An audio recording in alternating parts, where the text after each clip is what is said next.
Ooh.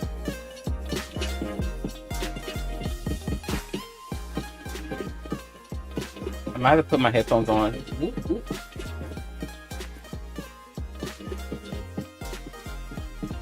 Or I can do that. I can do that. Oh, I'm not in the camera. Please. Oh my goodness. Okay. My goodness, we're here. Where's that coming from?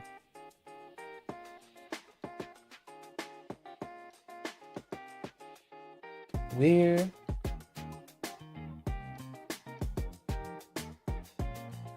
It's not my games. My Spotify? No, my Spotify is cut off.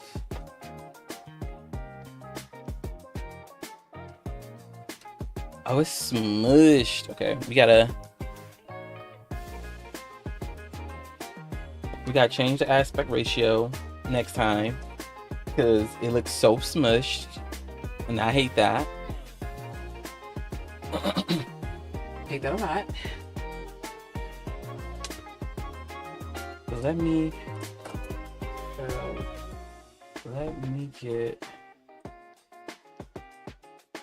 plugged in so I can hear y'all. Unfortunately, can't do the no headphones situation, and I hate my headphones right now.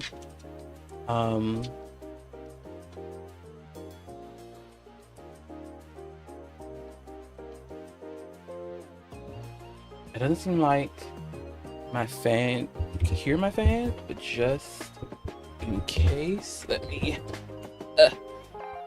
put her on that, put her on low. Child, y'all know I'm on black people time. My goodness. It's not gonna bless my hair the way I wanted to, but we're here. Can I put in that? I think I can bed the audio some more. And then I'm going to close this, but unmute the site. All right.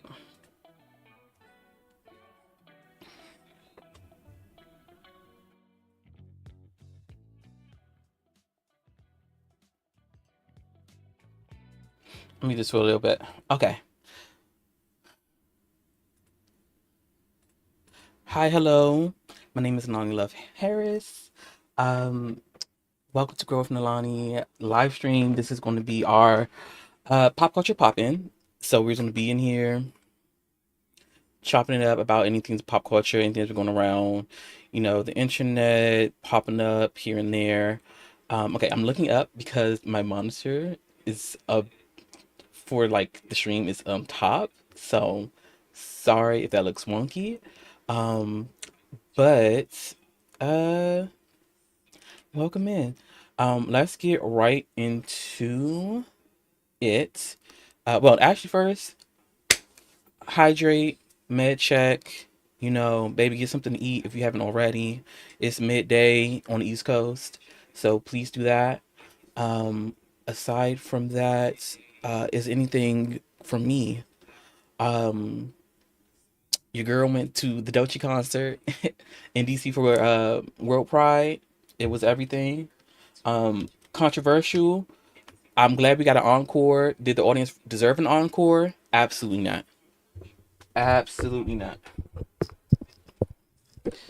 Not us. Not she stays. Even though she's doing this event. It's real tight schedule. She's doing this event, and then like she gets the encore, and everybody's uh uh uh uh I don't like that. I don't like that at all. But it was a wonderful concert. Aside from that, and aside from the cops, um, aside from that, you're taking it easy. Juneteenth has came and gone at this point. I rested for the most part and worked on things that fed me, um, be it creatively, physically, and all that. There are some Juneteenth cookouts happening this weekend. Black people interact. Like, go get your fill. Go get your fill, sis. Um, if you are not black and you would like to help out, sweetheart, there's plenty of people who need assistance and cash apps. All the assistance that have to be money, but you can still share some resources some way somehow. Um, all right, let's get to the docket. The docket today is we're gonna do the T.S. Madison and Leaks interview.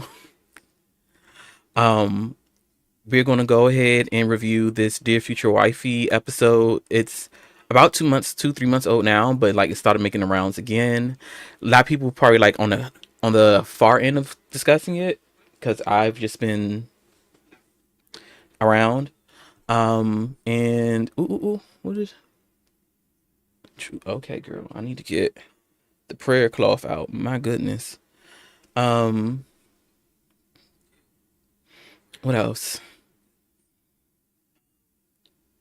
We have different. Oh, then we're gonna talk about the whole like Simone Biles beef with this Riley Gaines over trans youth in sports. Like,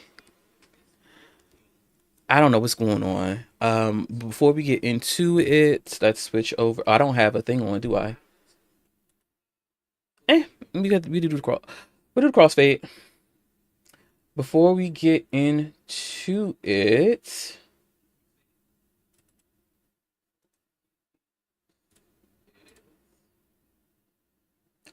um, I was gonna say before we get into it, there are just trigger warnings of all the content on specific to this. I've done a few, like I want to say two passes of this, so just be like looking out for like whether it's intentional or not, trans misogyny, transphobia, homophobia. Um, what else? I don't think there was anti-sex worker sentiment, but just in case, take care of yourselves. Ooh. Not you so big. Hello? Uh. You weren't that big when I set you up the other day. Hello? Child. You know what the T is? Let's do this, this, this. I like that better.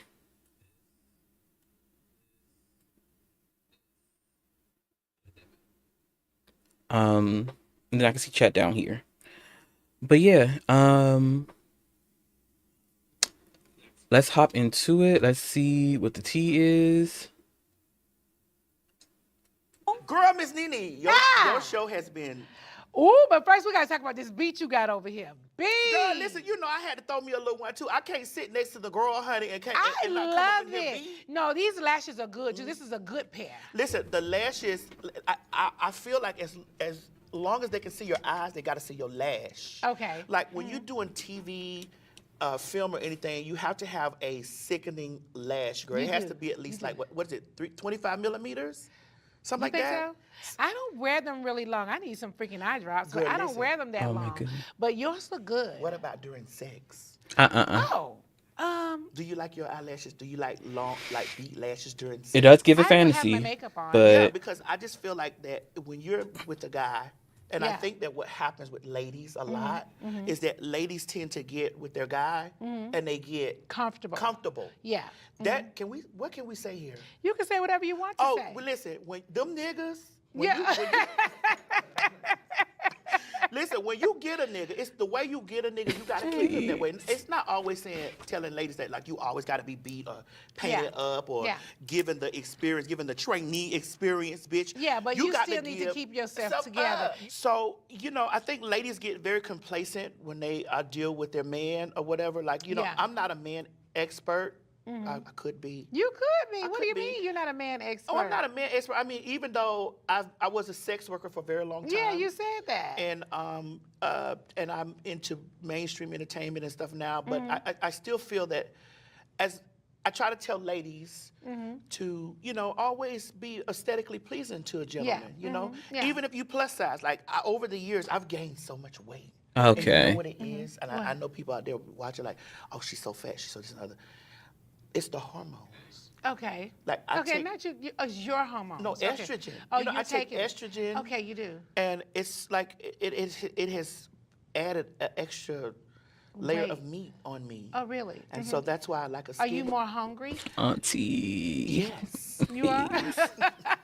I can eat. That means that you're more hungry, honey. Yeah, I mean, it makes me retain Yeah. weight a lot. And then, there was a time when I didn't have as much as I have now. And so I was more smaller. I think the more financially stable I got, the more lazy I got. Yeah. Yeah. I got lazy. Well, you probably got better and started eating better and just doing things Eating different. richer. Yeah, and doing things Like, differently. I watched you have, was that Saks Fifth Avenue cater your Thanksgiving or Christmas? Neiman Marcus. Neiman Marcus. Yeah. And I seen them saying, this shit was actually good. Well, you know what? They didn't cater my Thanksgiving. They catered Thanksgiving Eve. Oh. Yeah, Okay. because I had friends over Thanksgiving Eve, and then on Thanksgiving Day, we actually cooked and we had all the food. But Well, we had that's all what the you do country when stuff. you're when you start making when you're dollars. a rich bitch. Wait a minute. Right. Wait. See, I'm rich. Nene is very rich. Okay. No, that would be you. Well, I'm working on that. Yeah, I heard you bought a new house. I did. I bought a new house. Also, I my old house I put up for For sale? charity. Oh, Yeah. wait a minute now, not for charity. Well, it's for a good cause. I partnered with a group organization called NASM Inc. Okay, you're doing the home. Yeah, and I'm doing a starter house Okay, for yeah. system impacted Black transgender women, Now, especially. how does that work? So you mean for them that they're in danger? or- Yeah, because Black transgender women are highly in danger and system impacted by being ex-sex workers or incarcerated. And so what I'm trying to do is reform the girls. Like I don't want to be the only girl out here just moving and shaking after sex work. I want the girls to know that you can utilize more things outside of sex work. Let that be the But second you choice. guys can't have that house in any neighborhood, can you? We've gotten the permits and all that stuff done. Like we went through the channels to do all that stuff to make sure. Okay. Two things. First, can we just give it up for seeing a Black trans woman actually have and own her own home? Because I don't think me talking on that, especially in this country, in this world where Black trans people are often relegated to positions and places where they can't accrue money. So love that for her, and the fact that she had two homes and she was able to use her resources to make a trans-inclusive home for system impacted Black trans women or trans women. I don't know if it's right affinity in terms of race, but love that. We need more of that. I miss when we had the access to things there used to be some Black trans shelter and services in my area, but unfortunately she always happens and they no longer exist. But it is nice seeing that she's doing that with her philanthropy. It's good. So yes. So are you handpicking these people? Because everybody ain't ready. No, we're not letting everybody come in there. Right. We're doing extensive interviews, and we're having the girls sit down. We're going over the past. Because listen, if they're disenfranchised or their system impacted, of course they come with baggage. Yes, so they we're do. not going to just let the girls come through their honey that just got out of prison. They done stabbed the bitch 14 times. Girl. Right, They go Oh. to the house. Right, Oh. that No, wouldn't be good. Right. Because then So I do have you to come think- over there and fuck them up in my. It's still my Right, house. right. Yeah. Well, do you think you will open up more of these across Yes, the country? I do plan on doing that. I do. My manager is not only she's a event planner, she also is in real estate. So we're going to get a couple of houses together, and flip them, and also add it to our wealth. And here and there we'll probably take one out of the bunch and do another starter house. But what I wanted to do was make sure that we did this in the public, so that because of the way that the administration is now, we need to lead. Hate by that it's not example inclusive of and all show people other, impacted, prominent but people you know, this is how you give back. Yeah. Well, you know, you're on one of my favorite shows. What is it? RuPaul Drag Yes. Race. Yeah, I'm a judge on RuPaul's Drag Race. I'm a permanent rotating judge on RuPaul's Drag Yeah. Race. I really wish my schedule was open, which is her cunt, that She was she gonna was be one gonna of the win. Yeah, I ones. knew it. She was gonna. Okay. May 23rd. I was booked and busy, like I'm always booked and busy. I love you. You booked and busy. Booked and busy. We're going to talk about these movies and these television shows and all this Yes. stuff that I'm doing, Yes. producing, and starring in.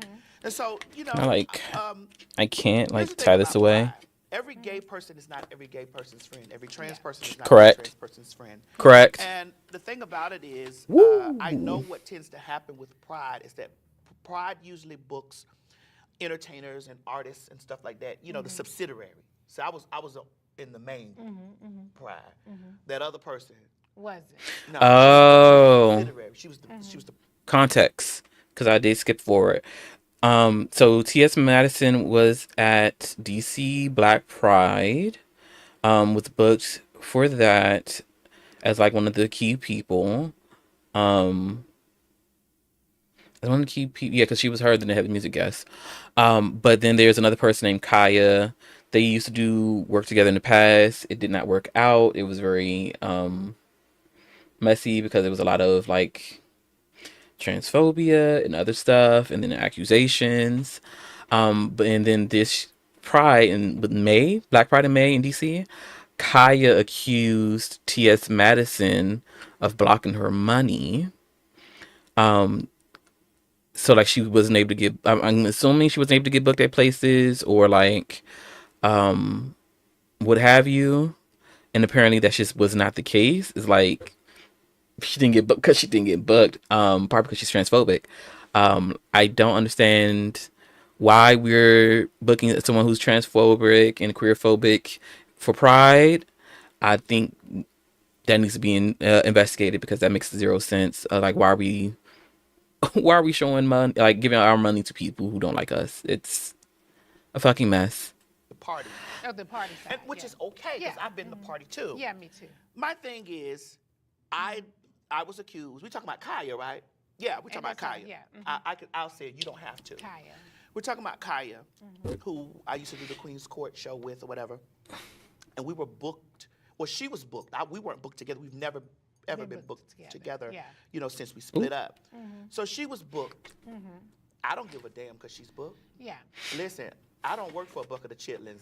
Yeah. Oh, She Not a was bucket booked of for. I don't work for a bucket of chitlins or lemon pepper wings, honey, or in hot sauce. Bitch, that's not my booking fee. Okay. that's So I don't know. crazy. They scrambled up some coins and they got her over there to get on stage and perform. Instead of her taking her moment to get on stage and perform her song, Yeah. you know, instead of her taking that moment to do that, she took it upon herself to air out that I've been trying to stop her bag and I've been working behind the scenes. Ma'am, which is my camera, ma'am, ma'am, I am too booked and too busy to be arguing with bitch about a bucket of lemon pepper wings, a bowl of chitlins, and $2,500. Not 25, honey. Please. Okay. This wig right here this is a $2,500 yeah, wig. I was about to ask you how you get don't this see all wig this like hair? this. Dang, I want mine to be Girl, you formed don't see like my girl this. did that over there. Yes. Listen. Let- So this is the thing. Kaya Please. and I had a great thing when we were together. Yeah, you guys We- really did. Nene. Honestly, I liked it. Although you guys tried to read me a We couple did. We don't times. listen. We don't read everybody. Yeah, Shit. We listen. yeah. Nene, Y'all we tried read it. each other. Yeah. Oh, yeah. Y'all definitely read each other. We don't. You know. Listen, I'm Mandy, man, whore, man, dingo, man. Listen. Oh, Y'all were please. Listen, but what she doesn't know is that every time she reads me, I put it on a T-shirt. I take every read she give me, I trademark it, and I make money from it. Right, Thanks, okay. bitch. You know, you got to be smart in a business like this. Yeah. You know what I'm saying? You can't take the shit personal or whatever. At first, I took it personal because we were Yeah. friends. Yeah. And we had a thing together. Yeah. You know what it's like having a you thing guys. together Yeah. and then restarting it All all over or again. whatever. Yeah. So she said that I've stolen from her the last time I checked, the Queen's Court was a show that had Miss Delicious on it. It had Tamar on it. It had Nivea on it. Oh, okay, and that good. was on Peacock. Oh. And Will Packard acquired that. Oh, the Queen's Court, yes. Yeah. Uh-huh. The There Queen's was a Court, dating yeah. show. So who stole from her? Yeah, Wi- Queen's Court, yeah. Will Packard acquired that. Okay. So if any pressure she need to have, she need to have pressure at Will Packard. Okay. Because I didn't own the name. After we Oh, split, I dropped the shiitake shit and mushroom. moved on about my business. I didn't even fight for it or whatever. Right. But that's what I was trying to fight against. People coming through, taking an already built up name and Yeah. entity and just making a show out of it. Yeah. So my thing is, girl, you mad at the wrong bitch. Right. So after you finish eating this last bucket of chicken wings, girl, Please. and sopping down that last spoonful of chitlins, girl, from Friday, Please. stay home with you. No. You need to get over there and figure out how much Will Packard owe you and how much Will Packard done took from you, because TSA took nothing Well, from I'm you. sure if Will Packard is using the name, that he's trademarked it. Hey, that's on him. Yeah, I'm That'll- sure, because they have it on television, and you But usually don't Nene, do that those don't have shows nothing without to do- trademarks. Correct. Yeah. Had I been involved, we would have had a battle. Right. Had I been involved, we would have battled that out on the floor Okay. about that. Okay. But because I felt that she was always too busy letting other people blow smoke in her ear, and granted, I'm gonna say great things because you can't tear a bitch Yeah. down without lifting them up. Right. That one song is amazing, and it has gotten her through many a hardship. It's gotten her a new I truck. can't. Hopefully she's. Not a new truck. honey. Hopefully she's parked Please, that- please, that please, Astro please, Man full size. please. No. Hopefully she's backed that up over there to that cabin that that cabin in the woods that she's staying. No. Hopefully that she's done No. those things and it's done. Well, Because you see, know- the paperwork was left at my house, so I know what percentage did she get from the stuff, because all that stuff was left over there to the house. Yeah. My thing is, You guys used to live together? no, she used to be at my house all the time. Okay. You know that Yeah. that beautiful background that Yeah. was going on? That was an already established product when she walked in the door. Okay. Because she's under the assumption, and her followers are under the assumption that I had nothing going on until she walked in the door. Okay. Granted, Nene, I'm gonna be a real bitch. Yeah. We lifted each other up Yeah. You guys from where we did. were. There were people that didn't know about me, that pulled in. There were people that didn't like her that were smoothed over, Right. and they loved us together. They loved the machine that we had together. Yeah, I liked you guys together as well. It didn't work. Yeah, I understand that. I was accused of stealing. Yeah. Holla at Will Packard. The things didn't happen. We split up. Okay. You see how, because this isn't our first time sitting together. Yeah. This is an upgrade. Yeah. You see how you wanted to upgrade and make your things look good, and to put it out to. This is what I wanted to do, because when you have a vision, but sometimes you get into a partnership with a person that doesn't share the same vision Yeah, that you have. that's true. We don't have the same hustle, Right. and that's okay. And it's okay. Yeah, we hustle differently. But when you get to pride, yeah. perform your song, eat your chicken wing. Okay. Not eat your chicken wings. Crazy. I wanted to say this. I mean, obviously this sucks, but it's like so hard. Like, I have not been in a space where I've had like a partnership or friends where things have fallen apart, and it's fallen apart in business, and on top of it, it's falling apart, and then it leads to these like horrendous like anti-trans stuff. Also, like having a friendship with people who are like clearly like, sweetheart, your morals and politics are not the same as mine as like a trans queer person. Like, but I know everyone's friendship is differently. Everyone does things differently, but I do think that's so concerning seeing that happen. And I do hate this for her. Oh, this is high. I do hate this for her. And that's pretty much it. Let's see where this takes us.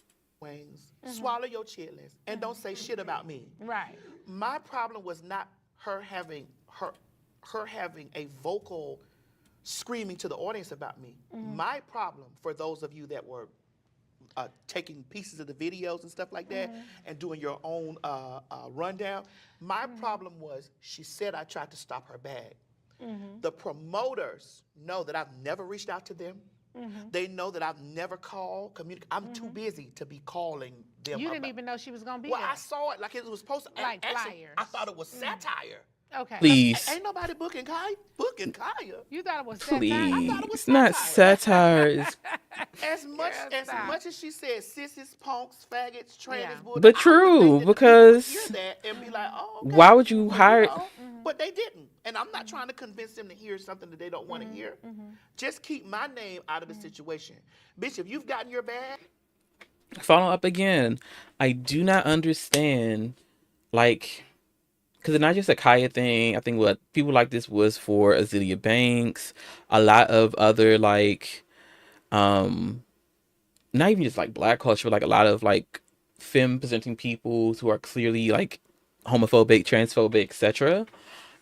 And y'all like, I don't understand, like, especially like, gotta say what it is amongst cis gay men. Like, I see this a lot of like, oh, that's my girl. I'm gonna eat that. She eat that up. Da da da da da. I'm like, sweetheart, she's dehumanizing you. She's like, these people are dehumanizing you. These people do not live for you. They live to take your money and keep it pushing, and still gonna call you FAG. They still gonna call you all types of slurs in the book. I do not understand like this incessant need to uplift people who do not care about you, especially in the queer community when it comes to these like micro celebrities or whatever range you want to put them into. It's just ugh, you know, just ugh. I'm not wasting my time doing that. And I'm only here reading the situation because that was the last thing that happened. And you have a platform that people watch. And I'm gonna say, girl, I'm not thinking about your money. I make my own money. I do my Well, own let me thing. ask you, you know, when people use, I'm asking because I honestly do not know. 'Cause some people feel some kind of way, some people don't. Oh, I When forgot people to use add the gay thing. slurs, do they bother you? Like, I mean, Hi, some Shy. people they bother, and some people be like, I don't care. Here's the thing. Like, Something you said the last time you and I spoke. You said, Madison, I've been doing TV and I've been in the media Oh, I can't add a a source while it's live. couple decades now. Ain't shit nobody can say that can hurt my feelings. I'm Nene Leakes. right. Well, I'm kind of Oh, numb to it. Yeah, Like, you said yeah. boom. that, and for a moment, it made me step back and say, Ooh, ooh, ooh. "Bitch, I'm T.S. Madison. Right. Currently, my voice is on tour with Beyonce right now. Right. I'm collecting mechanical royalties because I Right. said I'm dark brown, dark skin, light skin, beige, fluorescent beige, bitch. I'm black. I was collecting mechanical royalties on the Renaissance tour. I'm collecting mechanical royalties on the Cowboy Carter tour. Okay. So there's so much going on. I got television shows that I'm producing coming down the line. I have philanthropy work that I'm doing. It's too much stuff. So somebody calling me a faggot, a dude, a man in a wig, a boy, a fat this and the other. There was a time that I would sit in there and be like that, but then I'm looking at who's saying it. Yeah, and then you also should kind of, but you also should kind of own it. Yeah, I do. You know what I'm saying? When people say certain things, you know, Nene, whatever. Well, like you said, you make a T-shirt out of it. Yeah, you Own put- it. Just yeah, go own ahead, it. own it, own it. man. Yes. Well, I could be fat, bitch, fat and beautiful. Yeah. You know, just own it. Because I know we was on Fag Talk, because I want to address this while I'm here. We were on Fag Talk. Okay. We were I don't know how I feel about that. It's like I understand like the whole reclaiming things to empower yourself. Um, I don't know. Like I feel like it has merit in some ways, but also in the long run, is it helpful? Like my go-to, honestly, it's hard because like my go-to is to clear a bitch if they ever say some shit like this to me. Um, but also I'm also at this point where it's like both is like, sweetheart, I'm ready to fight at the drop of a dime, which is wild. Like growing up, like the older I get, the more rebellious I get and radical I get. Um, but I'm trying to see because some people is like, listening, like literally this morning, people saying stuff to me. I went to the bank to get some money out, and I got my money out and called. I was like, I wasn't here arguing with the bank teller with these people who would, misgendering me and snickering stuff. Because I did listen. I went to the bank with no makeup and nothing on. I had to get in and get out because I was trying to get here. Um, but I wasn't the one who had a problem with my bank account. Type B's. I ain't got a lot of money, but it's like very much. I knew something in there, and I took it out, and I was over there hooping and hollering with these people. So it's like on one point, it's like I get just like, sweetheart, waters off the duff, waters what is it called, water off a duck's back. But other times you just got it. I feel like context matters. Sometimes you just got to clear a bitch. Like, uh. We were talking about, you know, how beautiful you are and how you've gotten it.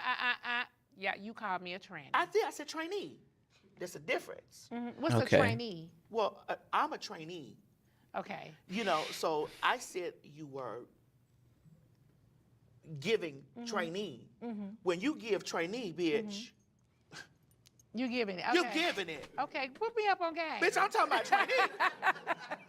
Bitch, I'm talking about the girl that's gonna stay, because you yeah, know the, put me up on game. you know the girl. trainees I that you know the trainees that are turning. These girls are standing in the heel. They I stand in didn't the really, lash. but you know, They I stand didn't in the- even care. I don't really No, but care. but we were not. Because people be caring when But no, other Nene, people this is the don't thing. care.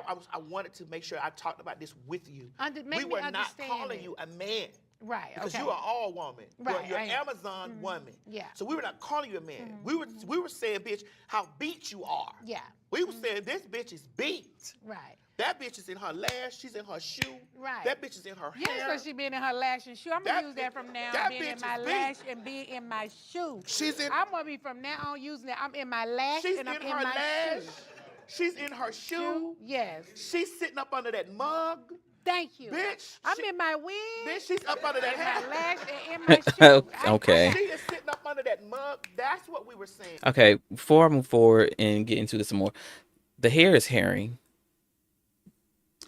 The shit, like Nene's like all everything else outside of what she says and does, beat to the gods. Hair is always great. Same with T.S. Madison. I want to say it's interesting because it seems it's like, I don't know if it's like a big shift, but it seems like the shift of people are taking umbrage because we're trying to use something like people are taking umbrage because saying that someone looks trans as a positive, I'm sure there's cognitive dissonance there. I'm sure there is. Especially it's like very specific of not understanding, like from my understanding of watching this is she's saying she looks like one of the dolls. So like one of the girls who, fish star in the face, body on point, we can talk about the body later. No, body on point, nails done, hair done, everything good. That's what it's giving, but I know how it's gonna be easily misconstrued. As just saying like as an insult, because automatically when you say someone looks trans, especially if it's a woman, especially if it's a black woman, you're saying, oh, she looks like a man. That's what people are just easily translating this to, even if that's not the intent. That's the impact, both from to the receiver and like to the community around you. And it's gonna be very interesting seeing like, can being called the trainee or the doll or any other things that like sees trans as a positive, and like I don't know, I guess not identify, but like a positive aesthetic, like can that ever become mainstream? I wonder, because within our own communities, like the girl, we know what we're talking about with each other, but on the mainstream, it's like I wonder if that could ever really break out beyond this. Also, I don't know like the complete context because like I don't ever see her. I've only seen her like talk about T.S. Madison talk about Nene Leakes as a trainee like maybe once before this, and it was definitely given like she's calling her one of the dolls, but not in a derogatory form. So, hi Ty, no worries. Welcome in. We getting into it. We talking about the Nene Leakes and T.S. Madison interview. Talking about basically people using like trans as like a positive epithet or some sort. I don't know if epithet's the correct term, but it's interesting. It's very interesting. There you go. The people were so busy because they try to say like we girls that are trans are like we're men. Okay, we were born male. Right. Yes, we were born male. Right. But bitch, when you giving trainee, You're giving. You're giving. Right, you're giving. You're I got giving. it. I got it. I got it. I got it. You're giving, Okay, honey. I got it. When you was walking down that so street, this is what I honey- need for you to understand. I don't want you to let people say things and it bother you. I would be really, I know you're human, so am I. Yes. I'm really surprised that you feel some kind of way sometimes. I did at first because it's just like people But don't. this goes back to me telling you, TS, and some of the people I've told.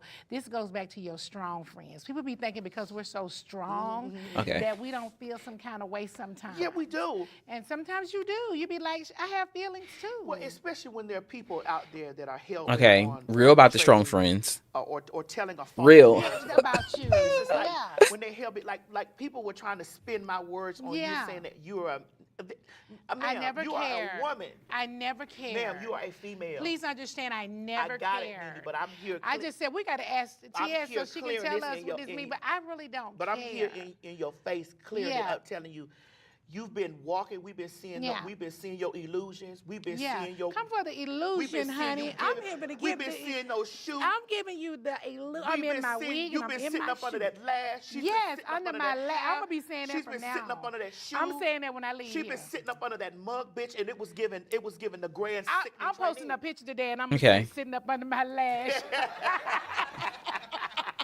Okay.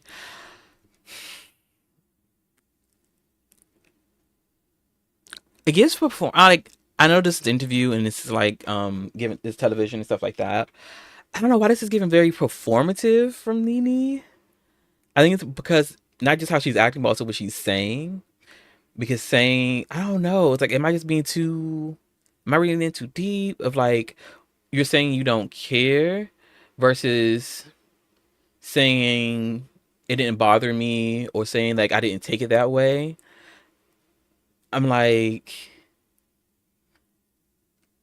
she give aunties around the way like they're here for the gays until some shit like something happened, not like something like a gay person has wronged them. Well, sometimes a gay person may have wronged them, or like a gay person is supersedes them in some way that has nothing to do with the gay person at all, the queer person or trans person at all. But I'm like, it's given wonderful TV. But it's given like I'm not expecting like no deeply intimate like conversation, but I'm also like, what are we doing here? What is this? But that's what it was. And you know, there were so many people that was like trying to spin it online. It was like, girl, Yeah. y'all stop this shit. You know what I'm saying? Like, stop it. Like, But when you do your show, when you do your podcast, you should say whatever you want to say. I do. You should. I do. And however you want to say it, because these people are saying whatever they want to say, right? Yeah. And they're spinning the narrative however they choose to spin it. So you should say whatever. I got to ask you, go back to the girl you was working with before, Kaya. Kaya.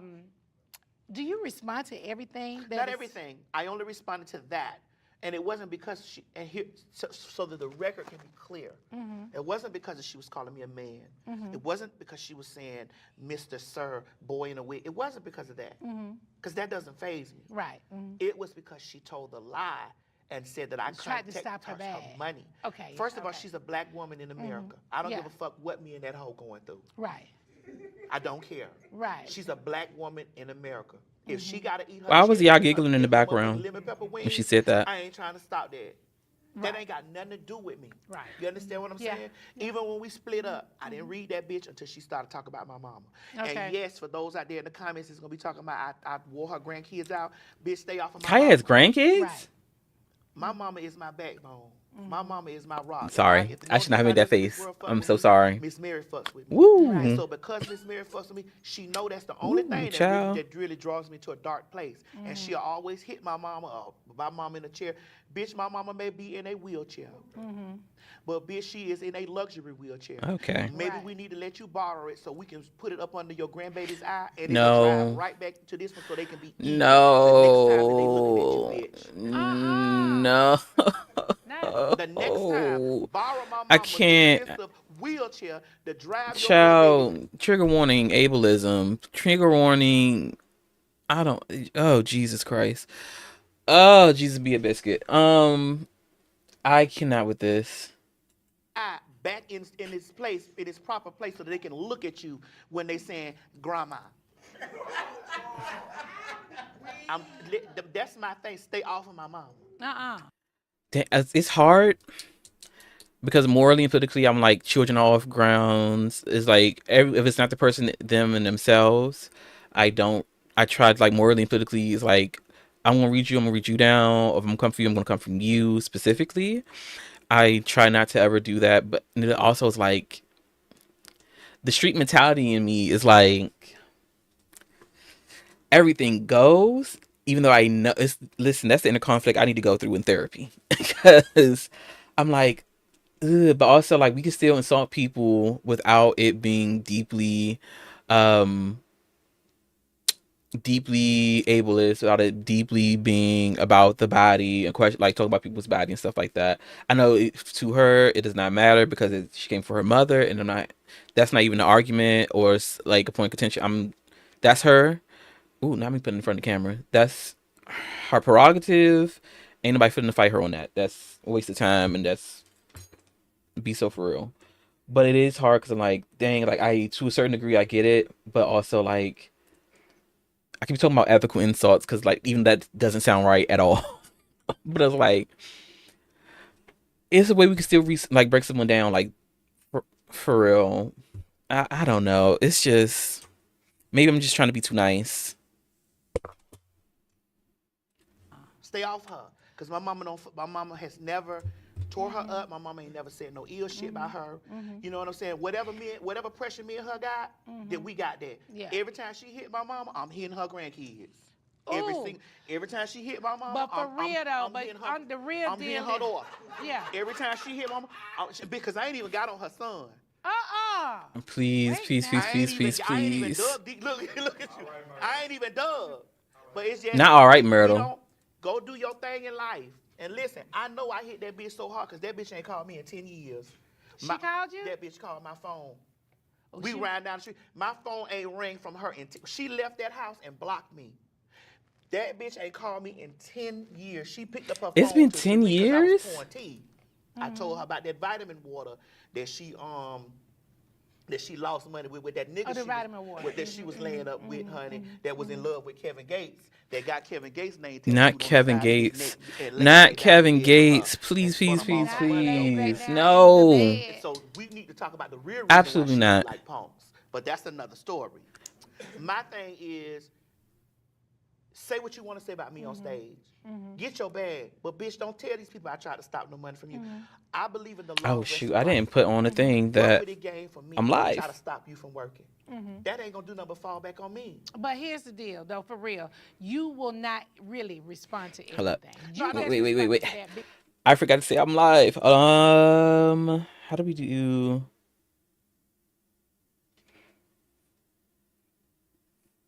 Child, we're gonna do a picture.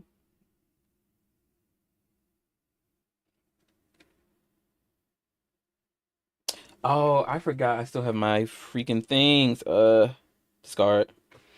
I like it, but I want to do more of a.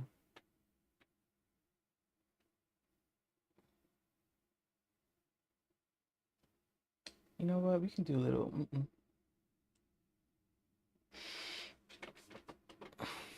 Okay, I'm gonna play because of and put the story up. money situation. Yes, But because it's otherwise like, you would never I respond. would have. She could have called me 60 Yeah. men. She gonna get after this. She gonna get on there and call me 60 men, big dick nigga. She gonna say all that. Big dick? Yeah, cause Oh. because that is true. I am a big dick bitch. I But- live for you yeah, to be a bitch with a big, dick. That is true. But she can say all of that. But lady, don't sit up here. And it wasn't even her. It was the people that knew I didn't contact them. Right. It was the people that knew that I didn't call But they them. couldn't stand up and get in that. Yes, they could have said, or Why? they could have released a statement and said, hey, y'all, But why? well, it's because What if they felt like you, like, I just want to be out of it. I don't want to be involved in it. well, What if they wanted to just well, be they're out? in it because she's saying that I blocked her back. So they're in it. Yeah, What they're saying is, but I don't want to just get involved in this, you but know? Nene, because- listen, if somebody that you don't work with, because I've worked with these people before, Yeah. if someone you've worked with has your number, knows your team. Oh, you can only add one? calling Well, from did your you team. reach out to them? No. Why? Because you said you want them to say something. Well, I posted. Like, why you niggas ain't up here Saying something. saying something? I don't Because give a you fuck know- what this ragged right. ass tired motherfucking nappy neck Right. ass bitch saying. I don't give a fuck what she's saying. Why you niggas not up here saying Right. This that is not I true. did just take T.S. Madison didn't Right. contact us. Right. Because then you start putting a narrative out. Nene, what if somebody say, oh, well, you left here and it's just like, because they know you got power behind the scenes. Right. They know this. Nene Leakes called and said that it, And they- and you got to deal with this everywhere you go. I This- get it. You know. Yeah. And They could at people least stood up and for say, you. no, that's not true. Right, because you don't want to go to the next appearance where people are now feeling like TS stops money. Yeah. You know, she stops your opportunity, you know, when you're Yeah. going to the next I don't place. give a So, fuck about nothing my enemies yeah. doing. Bitch, get money, bitch. In Right. the words of that ragged asshole, get money, bitch. right. Get right. money. I get it. I get it. But I don't be get it. sitting up here telling these lies and shit like that. But- we both have a fan base, Nene, Yeah. that do vile shit. Mm-hmm. You know when your Yeah. fans crazy, your Yeah. fans because all Yeah. her fans be reporting my Yeah. pages, my fans be reporting her shit. So we can't help. We're two entities. Yeah. So your fans, you got crazy fan bases that do shit like that. So I don't tell them to do that. Will you move on from it? I've been moved on. It's that hoe. She got on stage and wasted. Do your song, hoe. Mm-hmm. Don't But you're talk gonna about move me. on. Move on. I got a whole day in DC. Yeah. You got chitlins. Do your song. So move on from it. Yeah. I think so. I think Okay. it's best to move on from it. So since we're talking about moving on, Yeah, Uh-oh. I'm going to tell you something since we were talking about moving on. I wanted you to tell us about the Outlaws podcast. yes, the Outlaws podcast Okay. is a podcast. I've got to deal with iHeart, and I got to. If you haven't already, I will say check out Outlaws Podcast. The format, I feel like the format's kind of unique because it just feels different than what I'm so used to seeing in podcast formats. So definitely check her out. Literally just called Outlaw Podcast on YouTube, I believe, and anywhere you get podcasts. I Oh, really. you got to deal with iHeart. Oh, yeah, I got a really That's major really deal with nice. iHeart, yes. Yeah. So who has time to stop chitlins? Well, what are y'all going to be talking about? We've been talking about Miss Tina came in. She was my first guest, She has a Beyonce's book, mother. yeah. We talked about matriarch, and we also found out that she defended. It was also featured on The View. Yes. We have Wayne Brady has been on Yeah, there. I like Wayne. We got Representative Jasmine Crockett on there. Yeah. We've had Chapel Roan. Like, I have an array of guests, and this is why I want you to come on there because I'm happy The, to. the podcast is not shady, and the reason why I called it Outlaws is because we talk about things that have gotten us into a space where people have kind of like tried to ostracize us for us being who we are or being what we are, and we talk about stuff like that, you know, and just. People get in there and they share deep things with me because I have the ability to sit down with people and people will get naked with me. Okay. I think it's because they met. Love Nice. I this. get that. Yeah. I've read Yeah. black women, I've read black men, I've read trans, I've read Okay, well- where they have control over everything. yeah. If I want to get up one day and say, eat my shit, nigga. If I want to get up and say, kiss my entire, I want to be able to do that. You want to wake up and say, It's about her owning her own It's stuff. right. Yeah. And this is why people have been calling for me to be canceled about a lot of shit I've said. Hell, I've read girls, I've read women, I've read men, I've read Yeah. black women, I've read black men, I've read trans, I've read Yeah. stuff. So people have been calling for me to be canceled about a lot of things that I say. And I tell them, listen, God gave me this. He gave me this filthy ass mouth. He gave me my motherfucking goddamn charisma. He gave me the authority to create my own lane, and that's what I've done. Right. And you ain't gonna be able to take that from me, no matter. but you do understand in certain situations. You it's can't just sort of add- like, don't respond. Or I it's- don't need me all the time. I well, don't. don't. I don't. I'm telling you Okay. not to. I know. I'm listening to an OG, and Don't I do I it. don't. I don't, Nene. I don't. I'm trying. I'm trying Yeah. to get better. Yeah. Some stuff just forget. Because it's a lot of things that I be want to respond to with a lot of narratives that be spent about me. But then it gets to a place where it's just like, well, people going to believe what they want. Sometimes people have already built up this thing like, I believe that this is what happened. So no matter if you brought receipts, it Yeah. doesn't matter because I believe that this is not. Well, I always say, I give you a chance to say what you're going to say. Say it, and I'm not going to respond. I might even give you a second chance, but when it's my turn to talk, don't get mad at what I'm about to say, okay? Because I let you say it, all the stuff you want to say, so I get to say what I want Yeah. to say. In the So- words of Nene Leakes, I said. what I said. And we're not going to change it. Okay? We ain't changing now. Right? That's how that go. I'm telling you now. We're not I feel gonna like I change missed it. it. That's what we said. We said what we said, Said and what I that's said. it. Yeah. And we're not changing Yeah. it. Okay? So I go I ahead. want to talk to you about. I'm in an upcoming film. It's called Noah's Ark. Yeah. I wanna Noah's ask Ark you is some coming out on Okay, I think Paramount this is where the Plus. meat and potatoes is, if I Which remember is correctly. it's a show that was out back then when I was finding myself, and a lot of queer people were finding themselves. And so I've been Okay, for you all who do not know what Noah's Ark is, baby, talk about black queer emergence.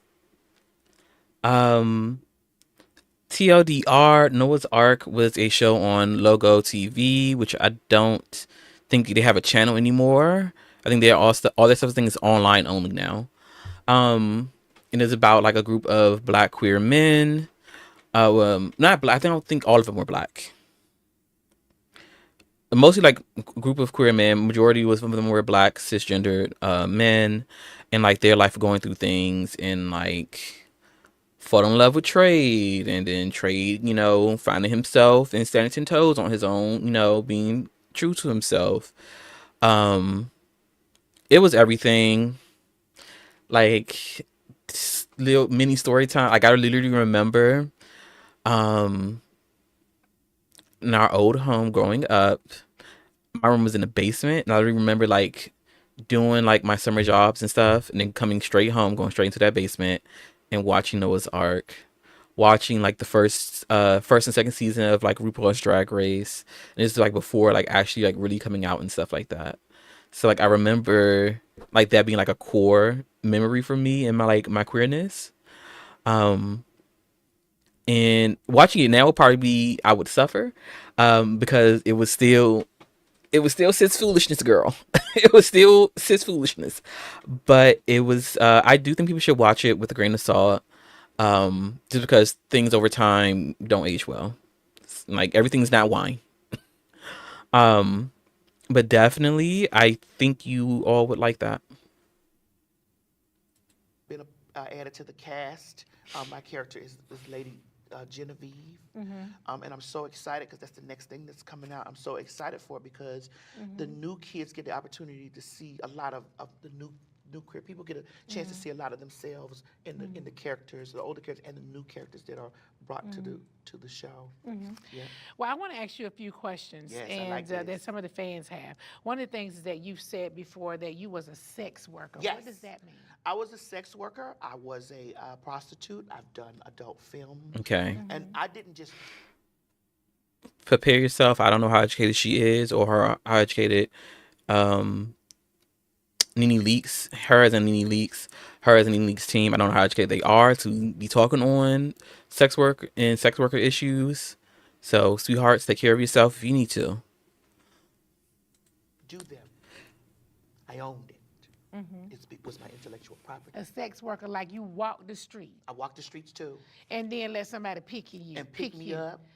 Not pick me Pick me up. up, honey. And Come then on. and then what Take we me went? off to the bushes and we handled that. Not to the bushes. And we handled that. For And- real. Yes. And here's Now how did that feel? well, it felt like it felt good because actually that's some of the best thing you'll ever have is that street food. Please, please, please, It's please, like please, going please, to another please. country having street food. Not the street. Uh, It's gonna tear your stomach up, but it's some good food. Oh, not tear my It's stomach gonna up. tear your out here. stomach up. It's gonna be some good food. But Nene, this is the thing about it is I'm Okay. very- Just want to put it out there. This is her experience and stuff like that. Like, I respect her experience, but also be careful. I do not want people to misconstrue survival sex work as this like real glamorous thing, because it can be very dangerous.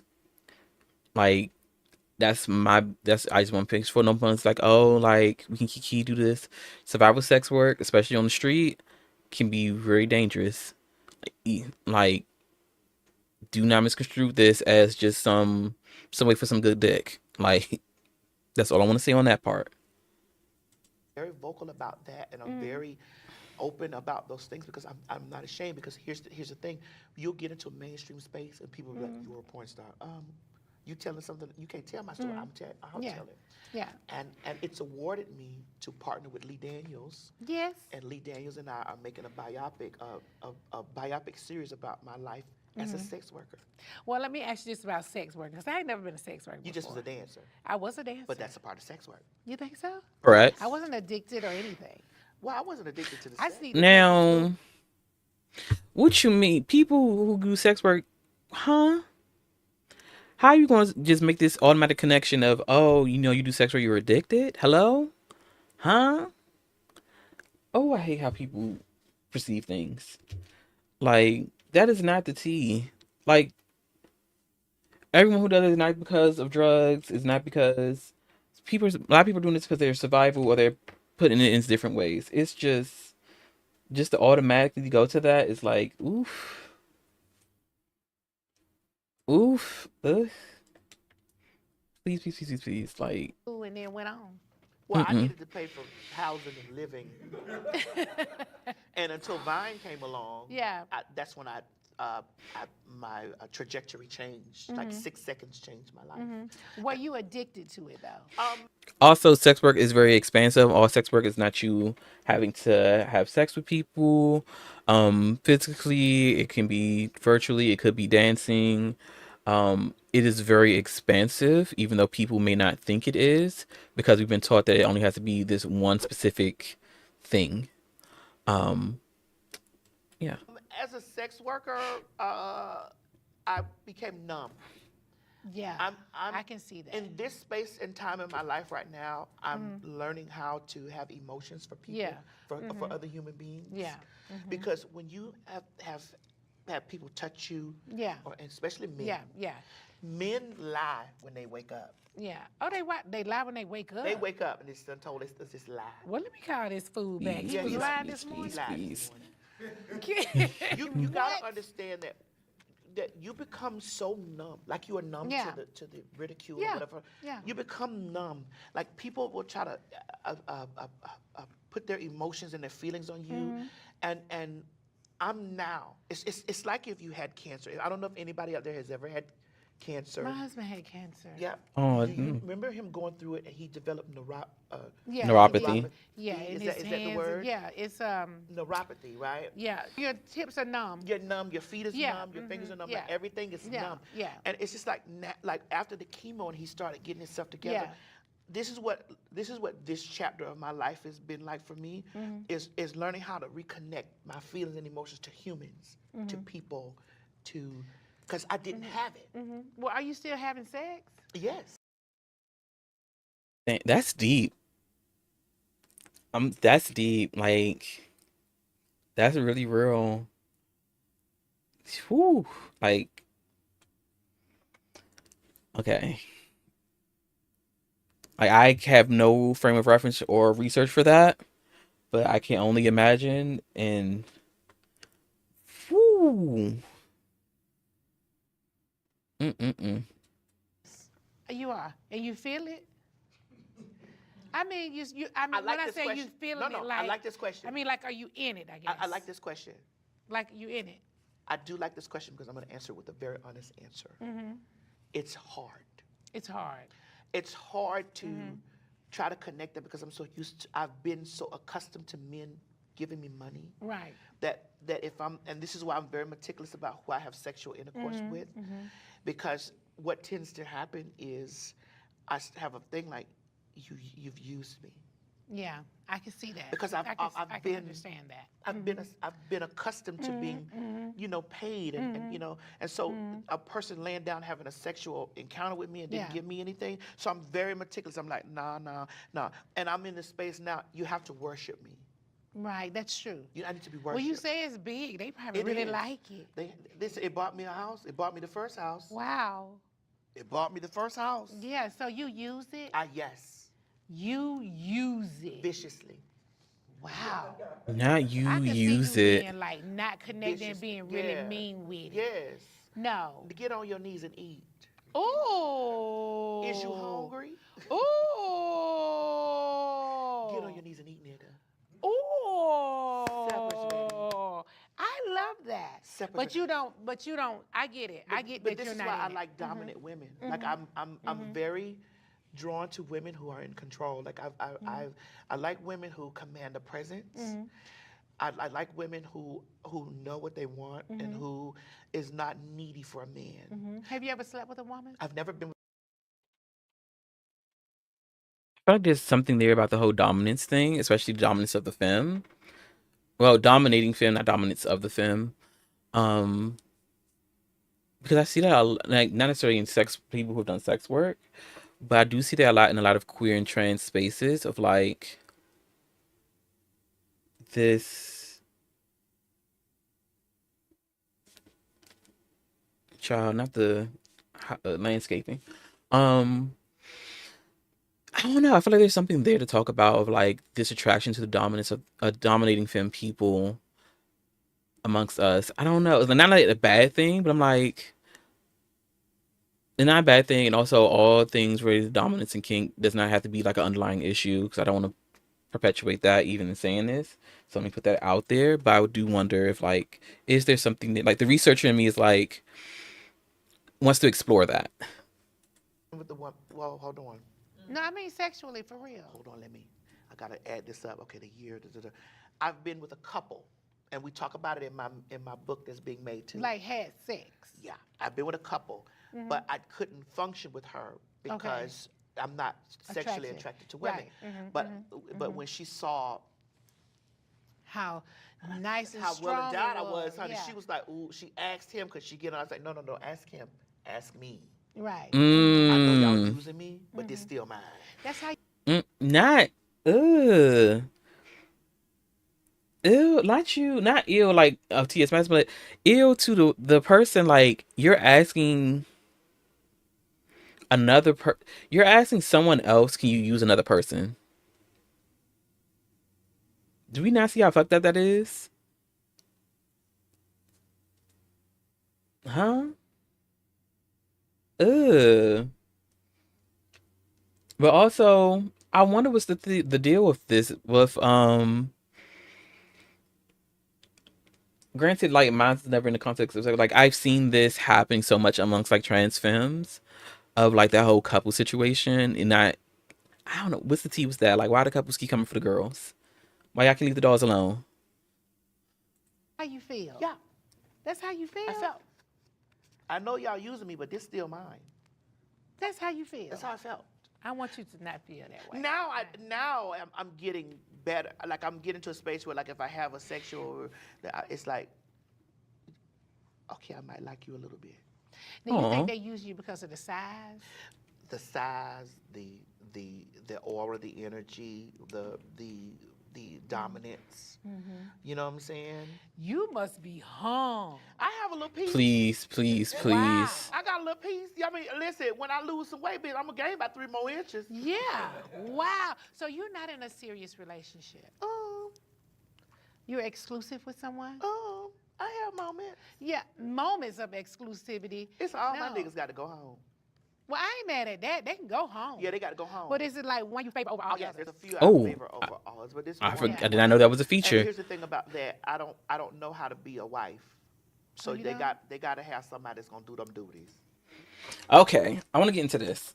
One, I want to get in like as a trans person and feel like being used, not necessarily in the context of coming from a form of sex work, but also from the context of as a trans person having either serious relationships or um just like fun.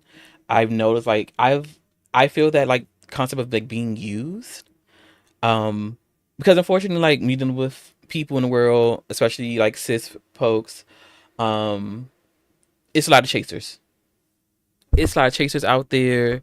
So I can only imagine like the compounding effect of feeling used here, because of who she is, as a person, like who she is as a person, T.S. Madison, if they know at that point, when that was happening. But on top of like you're a black trans woman, you're well endowed, um, because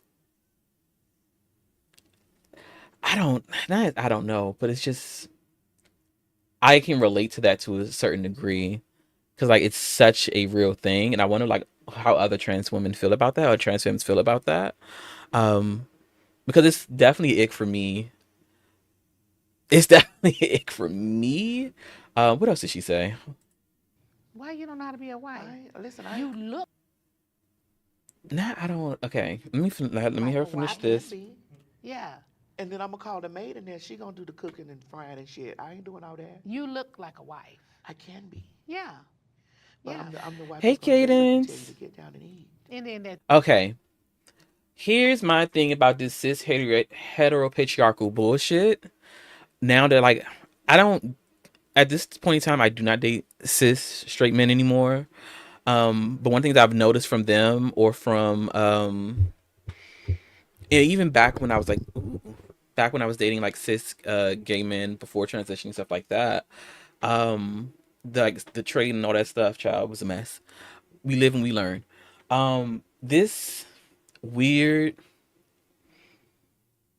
I know it's like you're socialized that you're supposed to have a wife and X, Y, and Z, both in like the larger culture, but then also behind like in the realm of affinity spaces with the men, you're told like you have your wife, and okay, we're not gonna get to that part. We're gonna stick to the wife shit.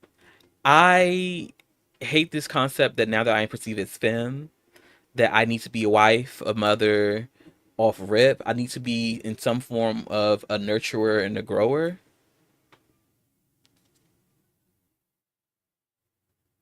Okay, if y'all hear the lawnmowers because we got landscaping outside, and I'm sorry about that. Your girl's not pushing no fucking lawnmower. I don't. Not this one. Um, back to the topic. This necessity of now that I identify as femme for a few years now, and then interacting with um masculine of centered people because it's not just cis men, unfortunately. Like, are you here with me for to be me? Like, if you want a wife, that's fine. But also, how do you define a wife? Because usually it's in this deeply Christo patriarchal servitude mindset. And like, you want me to cook, cook and clean and wash everything. Not doing all that. Sweetheart, I have ADHD. Even if I wasn't doing have ADHD, you want me to have executive function, do all that? No, please. And I'm like, I'm like, do you want a wife or do you want a mother? Do you want a maid? Because that's what it's given. It's like you want somebody to clean up after you and still hold you down. And mm-mm. that's it. Yeah. I'm not gonna do the cooking No, and I'm not cleaning. doing that. I'm not ironing Yeah. no clothes, and I'm not doing all that. Now I'll hold you down, Yeah. and I'll lead you in a direction financially where you can get money, because I'm gonna need that. Well, do you want to be a parent? Maybe in 10 years when I'm 56, You think so? 58 or something like that. Maybe when I'm close to 60, probably. You think you might want to be a parent? Maybe. Maybe. You're not 100% Maybe. I'm not sure. 100% sure. My niggas got kids. Okay. So you can play parent for a I little while. wave at them and stuff like, hey, kid, hey, Now I kid. wave at All my them. niggas got kids. Okay, so do do you like men who I hear a lot of gay guys say, "No, I like straight men," and I'm like, "You that man is not straight." Well, I'm a I- trans woman. I So think men like Okay, men who okay. and Let a me gay roll guy are this two back. different Let me things. roll this back. Also, for I wave at them. It's nuts, but that's me core. It's me core because I'm also in that space of perhaps maybe I want progeny, you know. Um, but until then, hey baby. Don't call me auntie. Don't call me cousin. I don't need them misconstruing what we do. I don't like that little. Oh, that's auntie. Da, da, da, da. No, you gonna have us out here think that we hitting some foolishness that we don't do. We don't do that. All right, let me pull it back. Need that. Well, do you want to be a parent? Okay. So, Maybe in 10 years when I'm 56, You think so? 58 or something like that. Maybe when I'm close to 60, probably. You think you might want to be a parent? Maybe. Maybe. You're not 100% Maybe. I'm not sure. 100% sure. My niggas got kids. Okay, so you can play parent for a little I while. wave at them and stuff like, hey kid, hey. Mm-hmm. All my niggas got kids. Okay, so do do you like men who I hear a lot of gay guys say, "No, I like straight men," and I'm like, "You that man is not straight." Well, And I'm a trans woman, I so think they like me and a gay guy are two different things. As a man Correct. that's attracted to a woman can be attracted to a trans woman and a bio woman. So you like more this more I you like like men more. who I like don't like women this who shit I'm can hearing in the like women know how to background. handle this pussy. No, A not gay man's gonna be. I don't have muscles. I don't have muscles or mustaches. Or Yeah. I don't have that. Okay. I smell Right. like aromas of perfumes. Yes, you do. And oils and Yeah, honey, you- it's hair and lipstick. Yeah. You come in here to get that. This is extra. Mm, This is the toy. it is. This you come in here to get all this. This is extra. Because if you come in here looking for this 1st you're not gonna be my man. So you like masculine. Oh, that's all I'm gonna do it. That's the masculine one. If I'm not messing with no man that's getting fucked. Oh. Well, Oh. not personally, I not in mean- my personal life, Nene. Now, if No, in your now, personal life. now, yeah. now, if we I get jumping that. off, Yeah. and that thing ain't get to be brick, is this shit, you know? You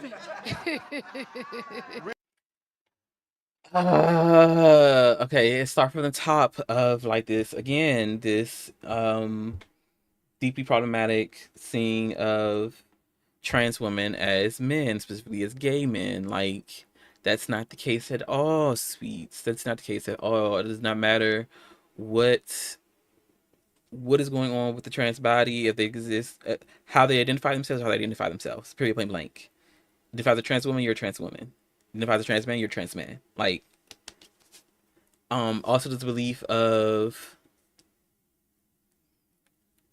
a straight man. If a straight man is being intimate with a trans woman, that means he's gay. Is not. Is completely incorrect. Absolutely not. Absolutely not. We're not going to do this. It's like I don't really understand. To a degree, I understand like people having this misconstrued because you're socialized to believe that this way. And you also taught like what is quote unquote straight sex and how that is established amongst you. But when you're seeing it, we're having this disconnect because we're moving away from sex, especially for the straights, just being about your sexual parts and more about your gender, and that's where the disconnect is coming from, in my belief. Because they say like sex with a man and woman, but they mean sex with a penis and vagina. That's what they mean when they say straight people, straight sex. But over time, when things have become more like not super radical, like it's still mainstream, like be so for real, but it's like, oh, sex between a man and a woman, trans women are women, therefore it's straight.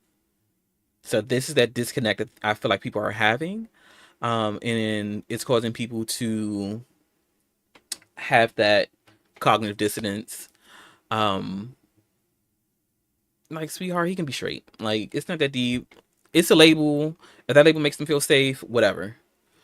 Um, but like most labels are not clear cut. Like most labels are fuzzy, but it does not invalidate how they identify themselves. Like I need us to have a better understanding of sexualities and labels and stuff like that. It's just it's a mess. Also, this is a Real horrendous. thugs get down on the floor like a pimp. So you you have answered every question on You this sure? thing, honey.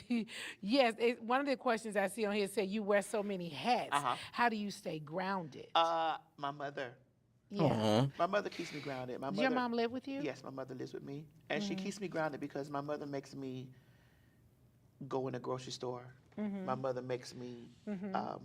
She keeps me like humble. Yeah. She always tells me like, boo, don't be too big, don't this and the other, whatever. I'm like, mommy, but you gotta understand the bigger that I get as a start, Nina, you got to, even when you Instacart, you got to take your picture Yeah. off of there. You can't.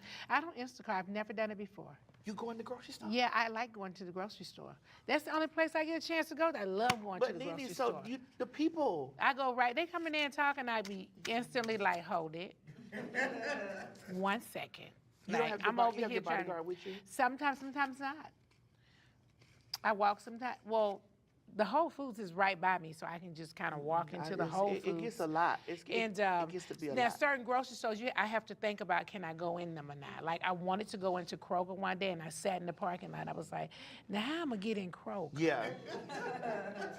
Yeah, like I Things I really cannot want- relate yeah, to. because they have a certain meat that I want. They ain't got it Yeah, at so you got- the other store.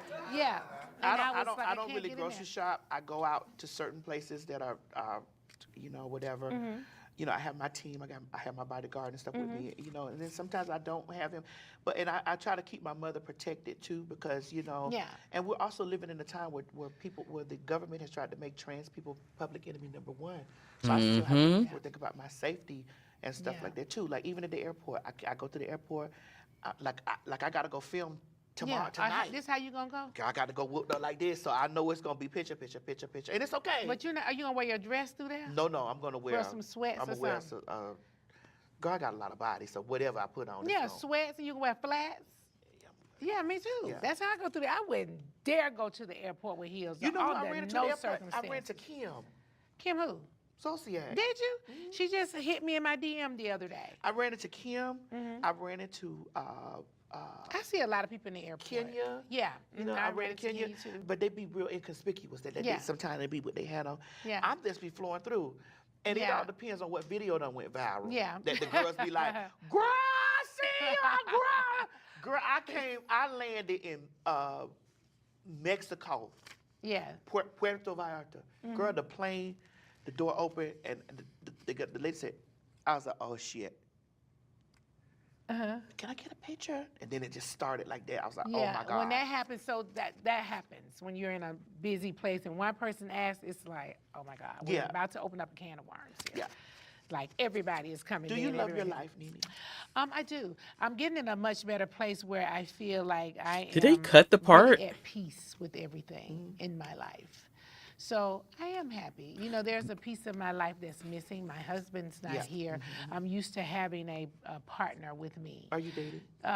Yes, I am dating, and I was dating someone for a while, for almost 4 years now.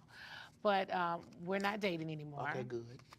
I know you got didn't some- say okay, good. Yeah, you got somebody new. Listen, if I you don't have anybody new. I'm single. What, you still dating? A new Yeah. person? I'm listen. not dating a new person. I was dating him for. So are you dating new people? Are you? I'm open to dating new people. Some of my girlfriends have tried to hook me up. Okay. So your This is where the ideal man foolishness is about to is start. to be Okay. rich. Yes, he does. He needs to be rich. I love you. Yeah. There will just be no exceptions. If you see me with him, he got some money. But sure, because I've already built a life with my husband, and I don't want to help build somebody. I want somebody, I'm the gift giver. I'm always giving people. I would love for someone to give me. I want to be able to travel the world. With and him. And I don't want to buy your first class seat because I'm going to be sitting in first class Yeah, now. because listen, I don't go past row 6. Right. Where you gonna be sitting there, see? Yeah, you see what I'm saying? I want you to be with me, and I want to be able to travel the world with you. And so, I This need is some somebody class that's stuff that just is above me. well-traveled. They understand. They get it. They have a career. I just need somebody like that. I'm in my going to life. date several men at a time. Well, if you meet somebody that's just good for me, let me know. Because Would you date him if I know him? Okay, here we go. Do you only know gay men? Well, I don't date Thank, men. thank you.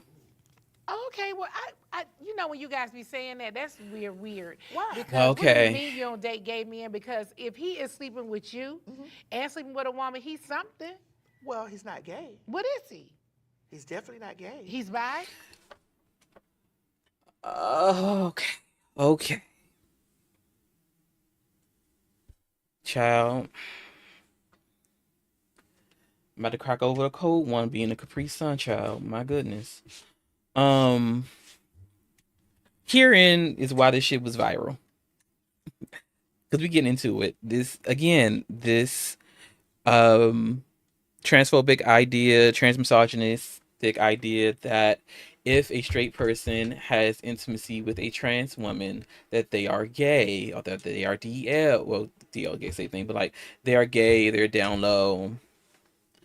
That's not the case. That's not the case. That doesn't mean that they are pansexual. Does not mean that they're straight.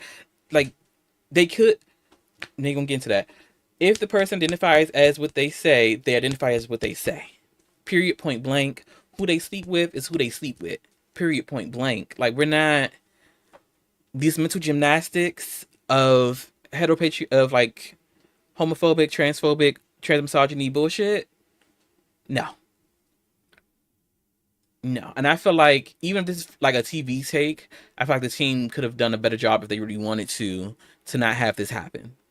And I don't know if y'all did this intentionally in terms of just to have like clickbait and stuff like that and engagement, or y'all just don't fucking care. Okay? Listen, because if a man come in here and he looks at me and you, Yeah. What is and well, he likes women. he? Yeah, because he Thank doesn't you. know. Or and if, But- he, and if he doesn't know, he likes He women. likes women. Okay. Period. So, but what is he? Well, Also, like I want you bury this idea that all trans women are like hiding and stuff like that. Like understand, like coming through life, the girls had to do passing in order to survive. But I'm gonna keep it 10 toes with you. If a straight cisgendered man is having intimacy with a trans woman or a trans person of anything, they know. They know. This is not no ain't no cloak and dagger, smoke and mirrors. Like even back then when passing stuff, the sweetheart, they know. Like many girls do it. What's the word called? What's the word called? It's a more concise way to say it. Basically, they let them know. Like they disclose. There we go. They disclose that because sweetheart, I need to know. You know, are we gonna hutch and I can still leave out this bed in one piece? I need to know. Are you gonna tweak and mess around and gut me, shoot me and stuff like that? Like we we disclose because we need to know how you're gonna react. Because if it's not given, sweetheart, I'm grabbing my things and leaving. I'm be like, oh girl, in the past, have to jump out the window, whatever it be. I need to make sure I get out there in one piece. I need to make sure that who I am intimate with is not who's going to send me to the next life. So the girls know. And a lot of it's because of their safety. Safety and being authentic. Like, that's just period. Like, some people I feel like, I don't know if people still do passing. Probably in certain degrees, yes. All of America is not progressive. All of the world is not progressive. Sometimes you have to pass just so you can go ahead and live your life. But in terms of intimacy, girl, be so for real. well, possibly it's a possibility. It's He's what bisexual? he could be bi or he could be pan. Okay, what was pan? I forgot. That means pansexual- you be whatever you like. Hearts, Pan. not hearts. Right. So whatever you see you like, whatever I'm on, that's what I'm on today. Yeah. Okay, guys. You know, a lot of men are Yeah. a lot of men are pan, but they don't say anything. Like a lot I of don't want to run into them. I don't want to date him. Why? dated I need you to like Nene, if you've Hello dated Kitty if all the you've- time. if you've dated men, Yes. if you've dated men, there's a possibility in your life that He's been with a man. he's been with something. No. What do you mean he's been with something? He's been outside. I mean, here's the thing. I know that women consider trans women men because we were born male, Mm-hmm. but there's a difference between being man And and male. I get Yes. it. There's a But difference between you sex and have your gender. parts. That's correct. So he can love you and think you're so beautiful, and I Well, want there to are sleep men with who you. there are men who deal with me that won't touch my parts. Anytime you see, But does he know it's there? yeah, he knows it's there. I'm not hiding it. Oh, you're not? No. I mean, that 'Cause, would, listen, that I- wouldn't I- make any sense. For Well, me. I've had gentlemen to tell Mm-hmm. me, "Hey, put a pillow over that," and I'm like, "Well, you're not the nigga for me. Correct. You don't have to. Really? You don't Correct. have to touch it to deal with it." But I'm not hiding shit from you. So, okay, wait a minute. We got to go back and figure this out. Yeah. Okay. What do I want to hit on first? Okay, let's hit on like this for my trans feminine people, my trans girl, my trans people, just period point blank. Like, any of my trans folks who do not want to have bottom surgery, or in a space where they just can't have bottom surgery yet if that's what they want, sweetheart. Do not let anybody sit up here trying to rub and touch up on you, have fellowship with you, and saying that you need to hide yourself. Don't do that for you, baby. Don't do that. It is not worth it. The engagement, that's when we stop the engagement right then and there. Either they like all of you or they like none of you, and you keep it pushing. Do not sit up here. I understand somebody, you want to have a little fellowship, a little hutching, and what have you, because it may have been a while, but we still got to keep our dignity and decorum. You got to go. So the Now we man, talking. yeah, so the man gonna be sleeping with me and you. I don't want to talk to him no more. You don't? No. Yeah, so that Because see, he's not telling me the truth. Nine what times What do out you of mean the 10, truth? like, What you need to tell me? well, the guy seemed like he would come and tell me that he's bisexual. So what if he never told me? Isn't he lying to me? You said they wake up and lie. They So do. he woke up and lied. But how is it? How can we make men comfortable to even say that they find other things outside? I don't know, but I of feel what like he should societal- tell me what he likes. But here's Hi, the thing, you might Starry. demonize him for telling. I won't. I just probably won't be with him. Yeah, that is correct. And then men risk they risk losing that. There's some men that have experiences, just like there are women that have had an experience. Well, why he can't do to me the same thing he doing to you? Because I don't have a pussy. But that's Okay. Before we get into that part, oh my goodness, let's talk about something that's very valid. No, I do not think people should hide themselves or not be truthful in a relationship about what they want. Um, but I also recognize that, especially amongst like the Black community, um, black across like amongst men in all communities, but especially like the Black community, men are not allowed to be sexually to explore sexuality and stuff like that um without penalty, which is like everyone, but like is deeply like penalized. And like penalty for like Black men being able to explore their sexuality is losing your family, losing your community, losing your bros. Which, to be quite honest, if they wouldn't leave you over that, sweetheart, they were never here for you. But a lot of folks are not socialized to understand that, and then hate that for them. Um, but also this T is like, we talk about these Black men being homophobic, and they are, or like men in general being homophobic, transphobic, etc., and they are. But we're not talking about how their straight woman counterparts also perpetuate these things, and also do not allow for them. Like, you don't necessarily have to be with somebody if you don't want to be with them, but it's so hard for people to be very truthful about themselves if they're constantly demonized about it, or they see people who were demonized about it. Like, they see other gay people demonized about it. They see other lesbians, queer, pan, stuff like that. Um, so it's like you still need to create the place for them to. You still need to create the place for them to be truthful with themselves. It's like not is one's like, a sweetheart, don't be here lying about yourself. Like, understand that it's risk involved, but you need to live your truth with yourself. But also, how you cannot expect people to be truthful and open in a space where you condemn them and demonize them for being truthful and open about themselves. And like, this is not like some deeply egregious shit. It's like, sweetheart, this person has experimented before. This person actually is bi, pansexual, what have you. And it's just that automatic shutdown from your culture, and especially along the lines of race, of like, oh, well, you're not actually Black, or you're not actually this. Actually, you need to go. Oh, like, you're one of them. Or especially when you do like the culture, the intersection of like the race and religion on it. Woo! Girls get real nasty. Girls get real nasty. Um, so it's both of like this and situation. Like, yes, they should be men should be transparent about themselves in terms of like what they want from like their relationships, um long term, whatever. Like, should be truthful about what they want and what they like.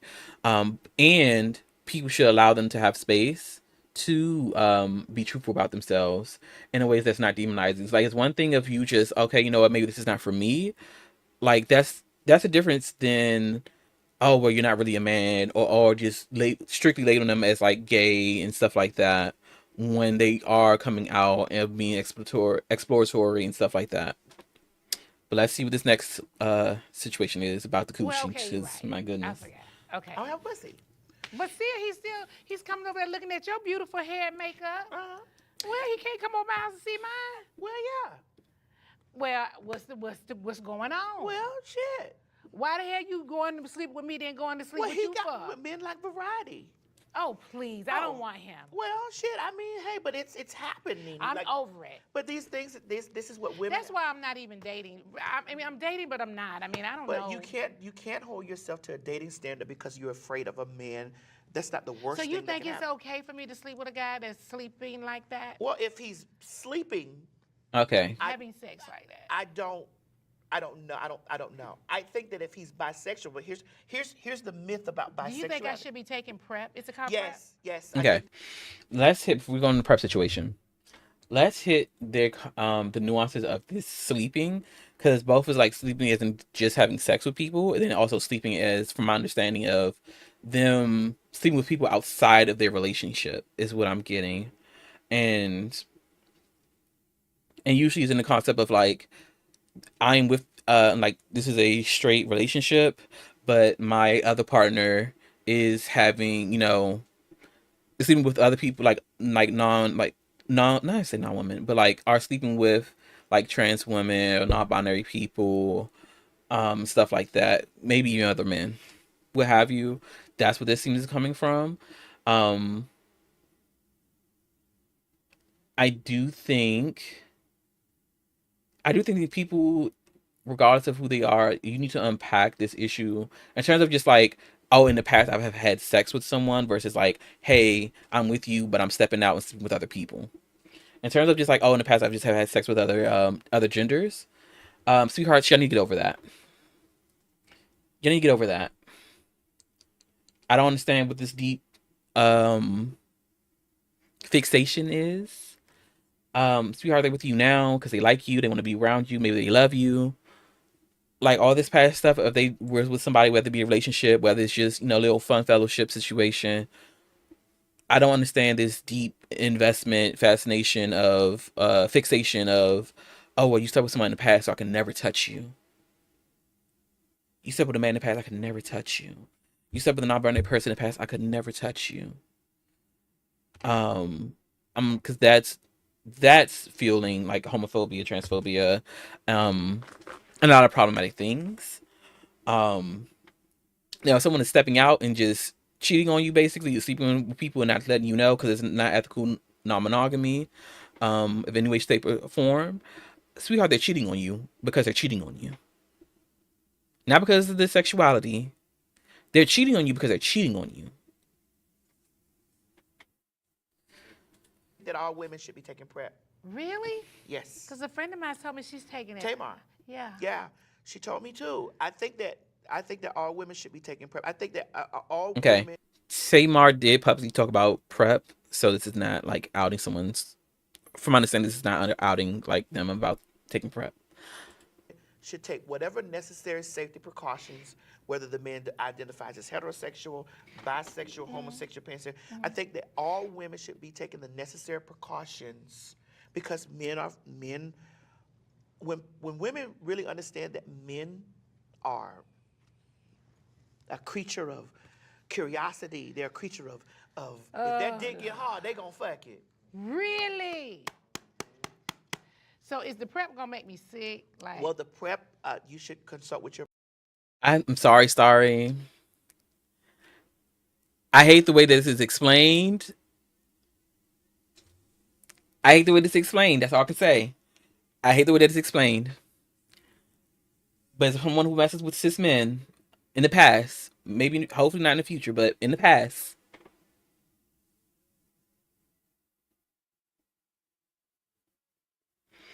ish. See, this is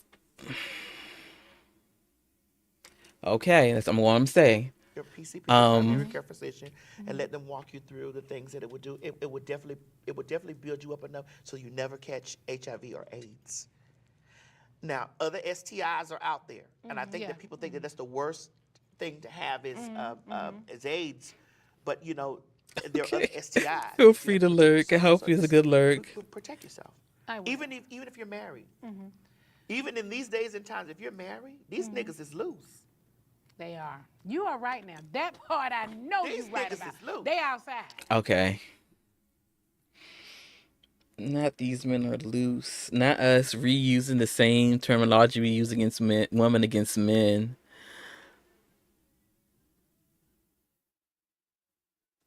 What is going on?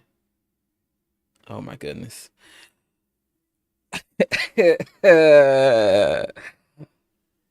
um, I'm sorry. It reminds me of like Lucy LaDuca, wig loose.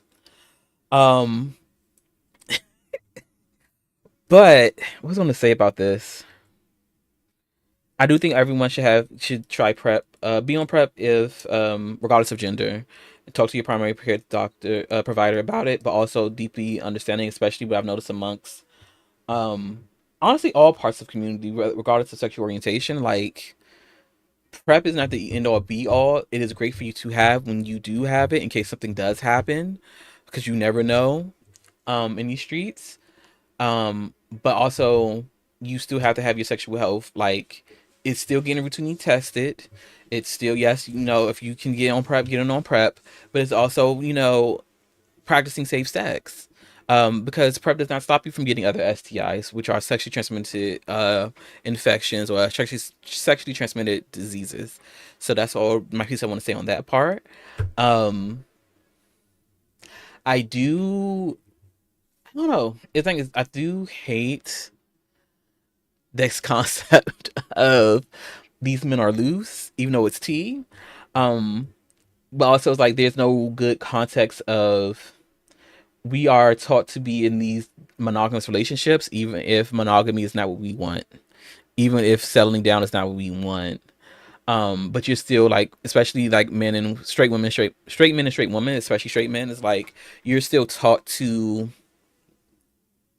you gotta, even if you are stepping out, you have to have a wife. Then it's sacred. Then it's okay. But you have to settle down. And that's just fucking, you're not happy. You're not gonna be happy. Your wife's not gonna be happy. Your children are gonna not be happy if you end up having children. The dog's not gonna be happy if you have a dog. The cat, the bird, what have you. It's just not gonna be a good situation. And I really hate people would like. I would wish people could. Yes, the parrot would not be happy. Um. I really wish people could like move away from that, but it's so hard, especially because a lot of places where communities of color find like community amongst each other is amongst the religions, and a lot of religions require you to be married, to be have this piety towards your husband, for but also make it okay for the man to step out and have like children out of wedlock. And it's it's a chop for me. No one's gonna be happy. Shot the roaches in your crib not gonna be happy. They gonna see y'all bullshit and leave. Like, okay, let me stop. Let me finish this video. They out the door. They are I don't out give a the fuck door. how bad Okay. you is, They how out the pretty door. you is, how fine, how sexy, how rich you are. Yeah. These niggas outside. They are outside. So that's why you got to be outside. You with do. 'em. Thank you so much. No, Yes, I love you. You look great. no, no, not the tit for tat. No, auntie, no. The lesson is if your partner cheats, you cheat too.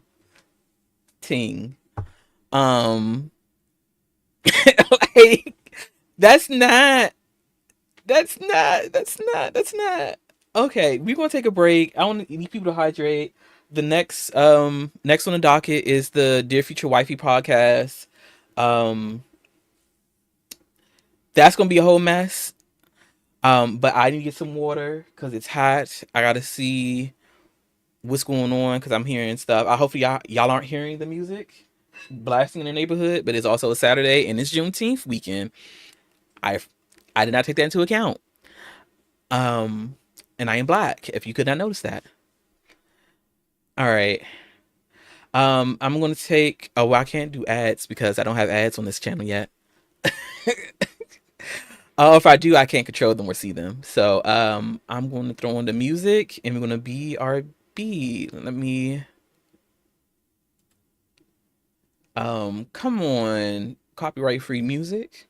Hold on, let me put on my audio so I can hear it too.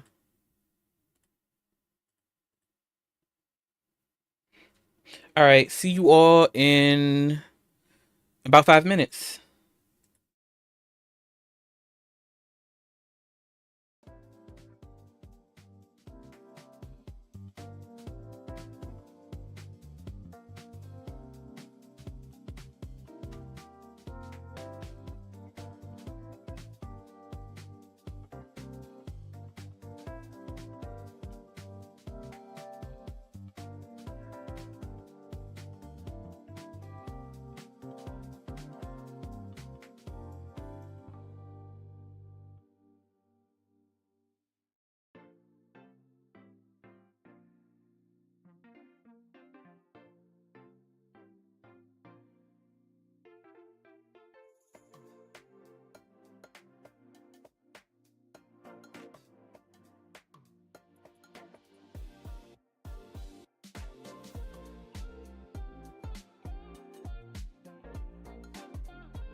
All right.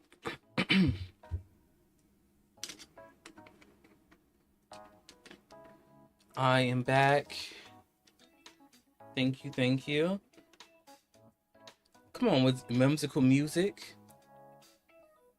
Got my Owala game.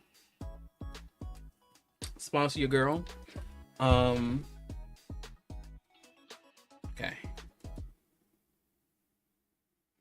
Listen, one thing about Harris Heller, she's gonna have some like that type of music.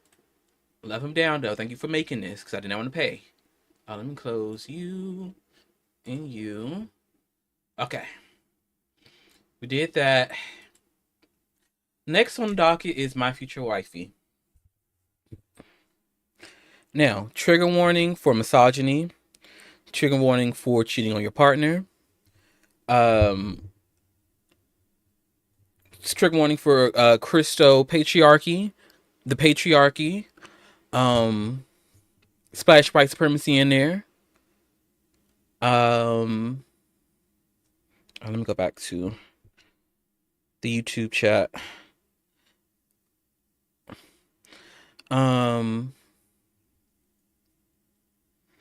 This is a lot of things. We are going to hear things that are deeply upsetting, and I want you all to be prepared for that. Take care of yourself if you need to. You know, whatever in whatever way that may look like. But I do want you to be like all to understand. We're about to hear some wild fucking stuff, so I want us to be ready to engage with this. Please, Ty. Please, please, please, please, please.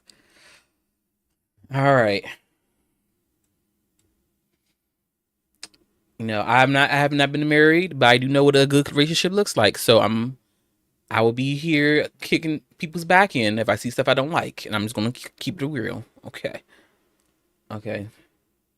Please, please, please, please, please. And today is significant. Why? 32 years today, we walked down the aisle. Even though he was an hour late. You got cold feet? I did. Plus, the night prior, my bachelor's party with the fellas. And What happened at the bachelor party? I've learned in life some things you need to take to the graveyard. Oh, come on. When I met him, he told me, "You're my starter, but I got other ones on the bench." Huh?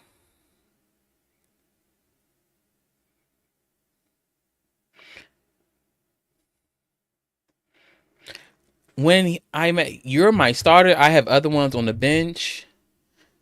It's the way. I'm break the fourth wall. It's the way. Where's my bag? Is that my coat? Give me that. I'm out. I'm leaving. I'm leaving. You're not even that cute to even saying something like that to me. I want the women to know out there, I didn't know Jesus, and I was preconditioned to think this way because my mother divorced my father for infidelity, and I'd always thought if you could just forgive him, our family would stay together. A couple months.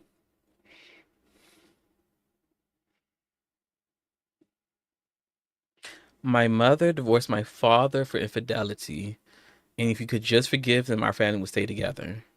We missed the whole plot there. We missed the whole plot. Listen, this is smart though, putting all the crazy shit in the front. As a content creator, this is smart. As a person with morals and politics, disgusting. Disgusting. And this is the hour and 32 minutes. Ooh, I wish I still smoked cigarettes. Ooh, I wish I smoked. I wish I still smoked cigarettes and drunk liquor. After we got married, he looked at me and said, "I never had fun." Literally, he backslid for 5 years. One of his girlfriends came to my job to confront me because she found out about me. And I had to be like, "Chick, I'm the wife." But once I knew who I was, I realized, oh, the enemy's after him. So I began to pray for my husband. But he is the enemy. Okay. as a soul. I can remember before she had this encounter with God, I would come home 2-3 days later, my clothes would be bleached. Yeah. Now I'm coming home 2-3 days later, and she's like, "What do you want for dinner?" And I finally prayed the prayer, "Lord, do whatever it takes to save him." I was working for the police department as a dispatcher. I got a call of an armed robbery in process. We pulled the car over, arrested them, and it was him. He was in jail for 3 days. Day 3, I said, "Lord, if you get me out of this, I'll serve you." 3 seconds later, they said, "Still roll up." So when I got out in the parking lot. I looked at my dad. I said, I'm ready to be a preacher. He said, you and Kelly clean my church every Monday and Thursday, and then I'll let you preach in the next year. I'm grateful for my dad because he gave me a mop and not a mic. We've been pastoring now for 20 years. This year, we started in the flea market with 37 people. Yes. Now we got over 10,000 members. God has been good. He's been good. Part of the problem with a lot of people, they're looking more for preference over purpose. I believe that this is my purpose because she really wasn't my preference. I wasn't. So what made you keep coming back to her? Dear future wifey,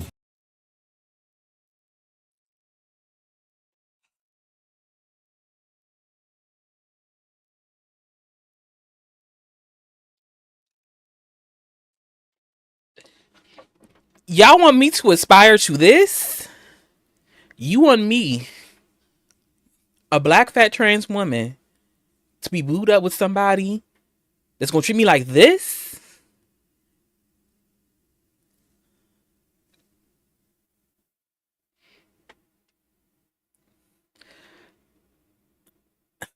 I swear, what made him keep coming back was her putting up with absolutely everything under the sun. Correct. Hate that for her. Sweetheart, give me my 52 cats. Give me my 52 cats. I'll listen. It will be a better time. It will be a better time. I could not. Absolutely not.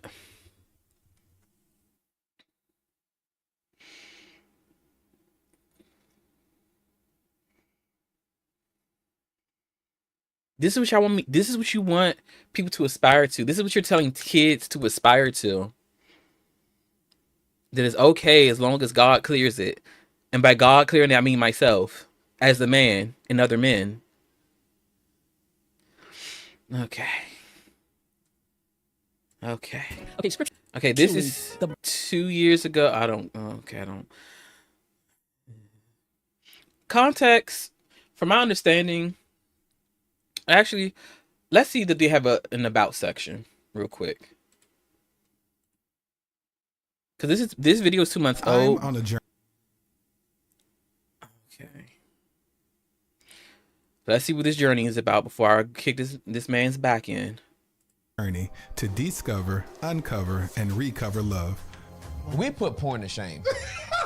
The womb isn't just about where I give birth to about babies. it. The Talk. womb is about where we give birth to purpose. Talk. When I came to Dee Dee, I was basically all of her nevers.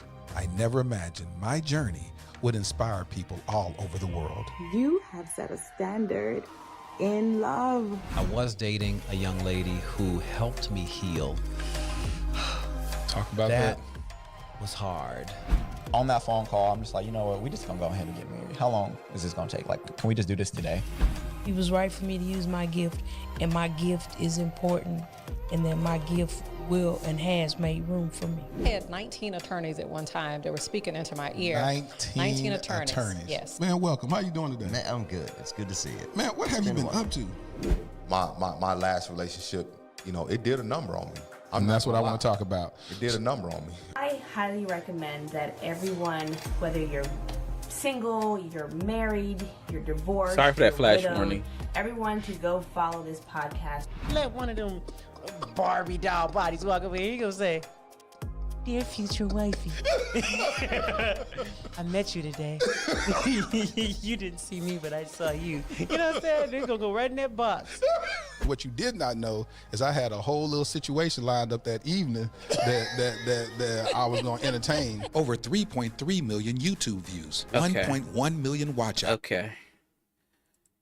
Okay, journey with me as I discover, uncover, and recover love from interviews with singles, marrieds, divorcees, and those in between. We promise every episode of the podcast will be LIT as an acronym, meaning living intentionally and transparently.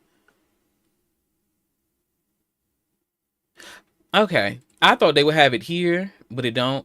Apparently, this man is a man of the church who cheated on his wife and got divorced, and then this idea sprang up, and I guess I won't call it healing because I don't think this is healing. This idea sparked up for my dear future wifey.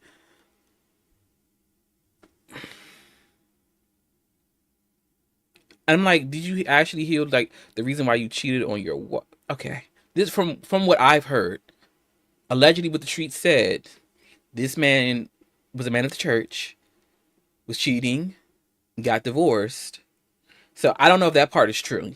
I'm trying to figure it out, and I couldn't figure out in time for stream. So I'm, if it is incorrect, that is on me. That is on me. But it's very much given that type of energy of let's congregate. Okay, I'm not. Let's watch the video. Okay. The Bible says your Father has already designed and purposed you. I experienced an invitation of God this morning. So you got to become an elite decision maker. Elite decision maker. Elite Because decision you're maker? one fleshly decision away from losing it all. Etched in my mind is what true submission to Christ looks like. I gotta maintain that secret connection I have. Elite decision maker. I'm putting that on my CV. It is going on the resume. I'm putting that on my resume. Elite decision maker. Like, dear future wife, thank you for teaching me how to recover. Please, please, please, please, please. Child, recovery starts with the self. Stop putting that shit on other people. Stop putting it on other people.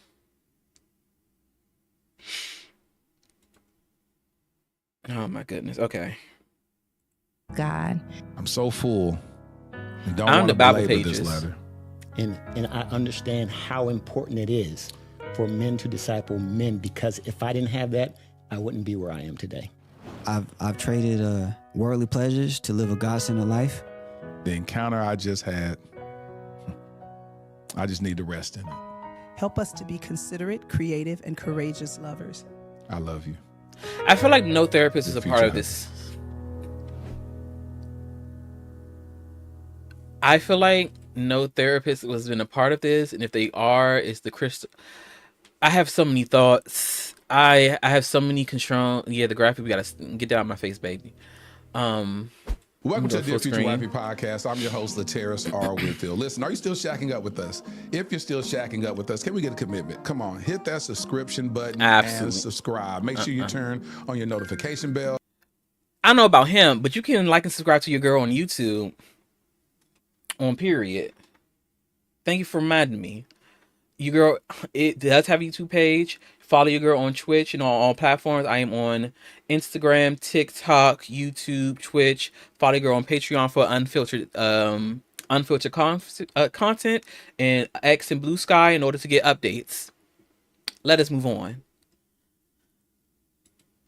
Lived experience of a marriage that has transcended decades. So today's guest, I take it as an honor to sit down. Please, am I still shacking up? You're shacking up with Jesus, Starry. Apparently. I'm so sorry to your partner. You're shacking up with Jesus. At their feet and glean from their insights.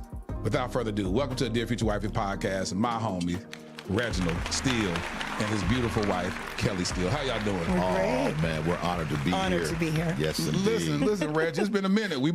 Okay, this is me being messy. Sweetheart, ain't no studio audience in there for all that clapping. Been talking about this for about a year now, since last August. Yep, absolutely. And Not think bringing about anything to the how table. intentional God is. He has you recording this episode. We talked about other dates and all that. Talked about Oh, doing the my podcast goodness. at your church. Yep. Yep. And today we're recording it on March the 13th. Right. And today is significant. Why? Because it is our 32nd anniversary Yes, today. 32 years today. 32 years today. We walked down the aisle. Even though he was an hour late, He was an hour late. he showed up. Reg, you didn't come to the wedding late, did you? But God. No, but we ain't gonna God. but God this. How you gonna show up at the wedding late? I was conflicted. Your own wedding is... You got to remember, she was 19. I had just turned 21. Right. What's up, Lit Fam? This your boy, Lateris R. Whitfield, inviting you out to the Dear Future Wifey podcast 5-year anniversary event. This has been going on for 5 years? I will not. We will not.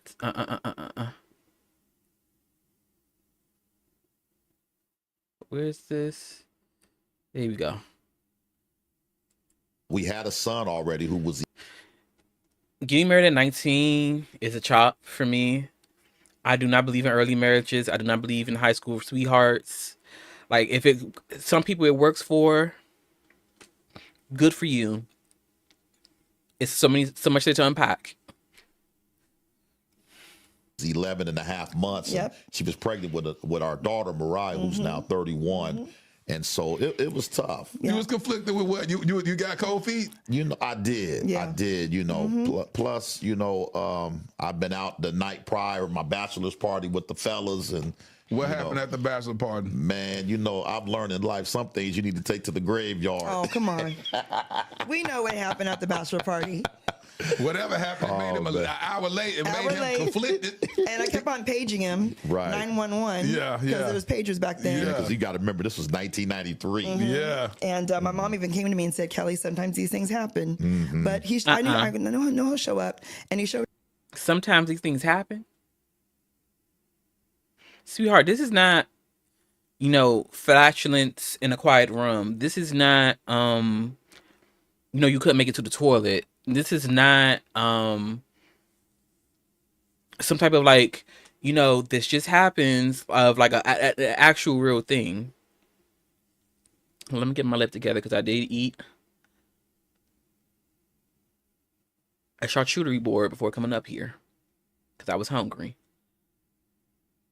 Hashtag nourishment. These things happen.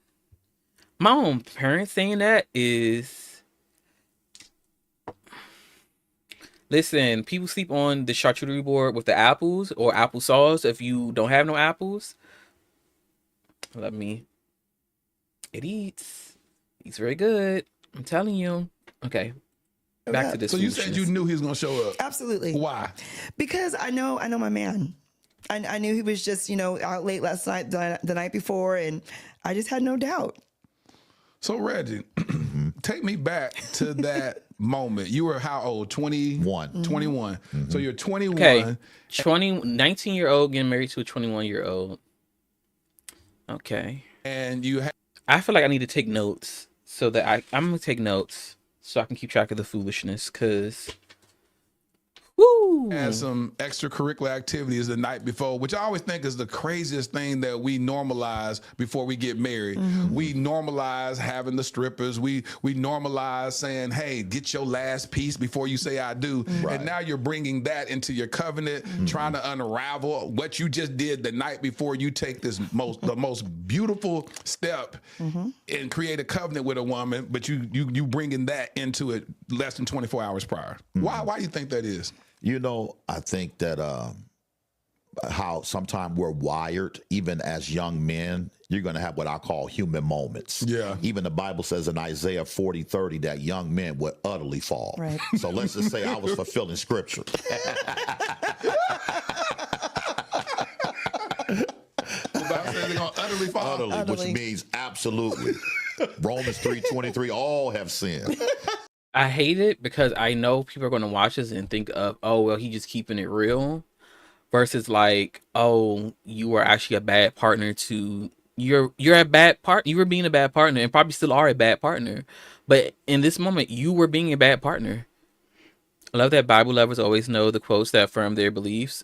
Affirms the wrongs that they do all the time. There's something else I wanted to say, but I think it's gone. Okay. It comes short of the glory of God. You said you're going to take that scripture, get it tattooed on your chest, and live it, huh?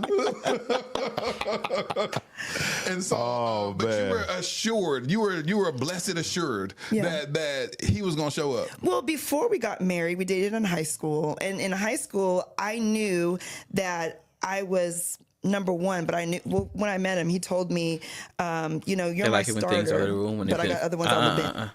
I'm gonna kick that niggas back in real quick after this. They like it when things are out of the room when it benefits them, but not so much when it doesn't. That's when it's metaphorical. Blessed assured, child. You know, and then you keep keying in my face when he say that. When I say that, when she says that. You know, what else would you tell me, baby? That you my point guard. Yes, and that lead the you love team, me. but I like them. Right. So I was in a relationship that was. You love me, but I like them. That makes it okay. This is in the context of a, what's the word? A monogamous relationship. There's no other formation. This is supposed to be a monogamous relationship. And I was okay with that as long as I was first. And I was okay with it. Sweetheart, stand up. You still have time. Stand up. I was okay with it as long as I was first. Sweetheart, nothing about this is ethical. Nothing's about okay. And it's given that you were not okay with this at first. I don't think you're okay with it today. there's a reason for that. I want, the women to know out there, I didn't know Jesus. I didn't, know who I was. What'd you say, babe? I had no value. No, you had no value. You had no worth. You did not know who you were. He said you didn't know your self-worth.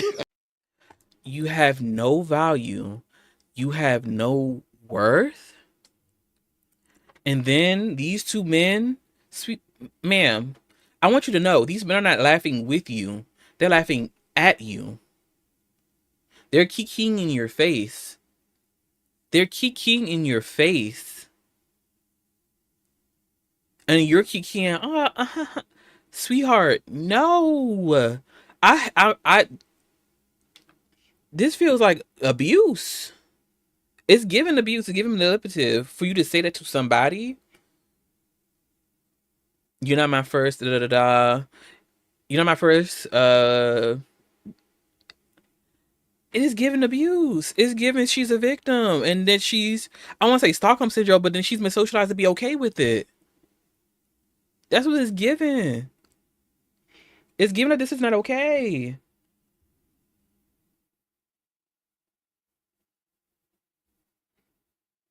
Oh, did it stream crash? No, it's there. Her mom certifying that at the altar. It's like sometimes, these things happen. I was like, if it's in the context of like, unfortunately, sometimes people aren't actually committed to you, I could understand it to a degree. It would have definitely follow up with, if this shows that he's not committed to you, it's time for you to go. It's time for you. This is a chop. We go into bigger and better things. I don't know the full context because we're not there, but I'm trying to give benefit of the doubt, but it's not looking to be real. But laughing in my face, saying that you have no value, and I'm supposed to be no. It's so wild to me that I've seen so many situations like this. Yeah, it's because it's so common, especially in the Black community. Like, you're supposed to be okay with these things, in general, but especially if it's a person who's supposed to be a man of the church, regardless of whether he is deacon, priest, pastor, reverend. You're supposed to be okay. You're supposed to be okay. Right. And I'm 17. Yeah, of so I'm course. a teenager, and I was preconditioned to think this way because my mother divorced my father for infidelity, and I'd always thought if you could just forgive him, our family would stay together. Oh, that's deep. So that was on a deal breaker for me. As long as I knew. That's deep, and she needs to understand that her mother was in the right. It's deep in the sense like her mother was in the right. Someone stepped out on you, and you clipped that. Like, we agreed to be in a monogamous relationship. You decided to not do that. Therefore, this is over. That's the deep part. It's like, oh, this is what was thinking that sweetheart, clear cut. Your mother was real. Now, I understand, not wanting to have a family, especially, unfortunately, because we're taught that a family has to be in this cis heteropatriarchal nuclear family model where you like mother, wife, kids. It's given 2.5. Mother, wife, mother, father, kid, 2 kids, pet, picket fence, and all that bullshit. But family exists in other ways, and because you lived it. And you don't have to aspire to this bullshit. grandpa started conditioning me for that shit when I was a kid. It's horrible. I hate that. I hate that for people because it's like seeing our aunties, uncles, our elders, our matriarchs, like, Knew about it. Now he knows if I found out about it, we'd have a problem. But if he told you in advance, you'd be okay. Yeah. So if he said, "Hey, listen, tomorrow," constantly asks me about girlfriends that I don't actually have, to the point I would be in tears from embarrassment. Yeah, because it's like this expectation that me as the older man, I need to impart to you this, not that they believe it's wisdom, but it's actually just like this very violent socialization that you have to also, is expected of you to get married, but also for you to be it's not even say sexual freedom, because it's not really given that. It's given like they want you to be sexually dominant on women, and it's okay for you to do that. But you can't have a woman who does the same thing, because that's also going to be spent up in there. Then I get older and started dating. He kept asking if I was being abstinent, because there's no other. I mean, the fact is like either you're in a cis hetero relationship or you're abstinent is crazy. Not the grand. I don't like when the elders impart that foolishness on us. Sweetheart, that was your decision. It's not mine. I don't like when they do that. I hate that for you very much. Especially when you young and they do that. I was like, huh? I was like, I got this little shorty lined up. I'm gonna go run through and I'm gonna smash it. I'll see you the next day. Correct, Ty. It was Correct. usually after the fact. Yeah. Hey, I had a hiccup last night. Just heads up. Yeah. You know. I had a hiccup. Okay, hold up. You were saying after the fact. Smash it. I'll see you the next Well, day. you would never say that. It was usually after the fact. Yeah. Okay, let's unpack this. Let's go back some more. You didn't know your self-worth. I got this little shorty lined up.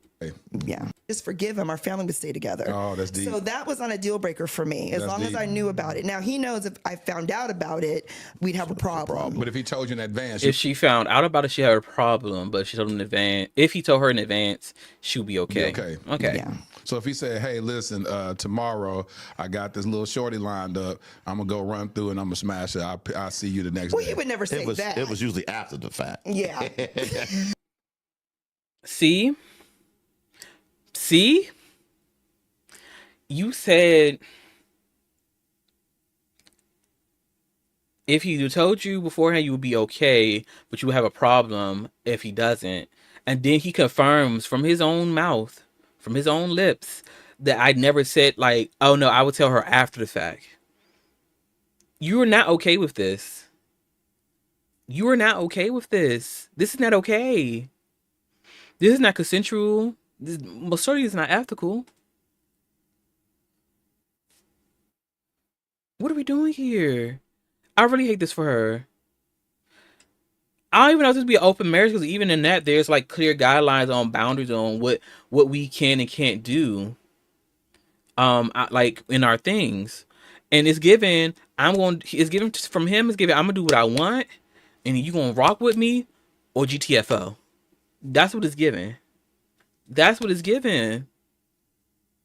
And then he's like, you gonna rock with me, and that's period. That's actually, it's not even get the fuck out. It's given like you're gonna rock with it and you're gonna be cool with it. Period. Point blank. Hey, I had a hiccup last night. Just heads up. Yeah. You know. A hiccup. A hiccup. You don't just magically your dick don't magically just fall into some coochie.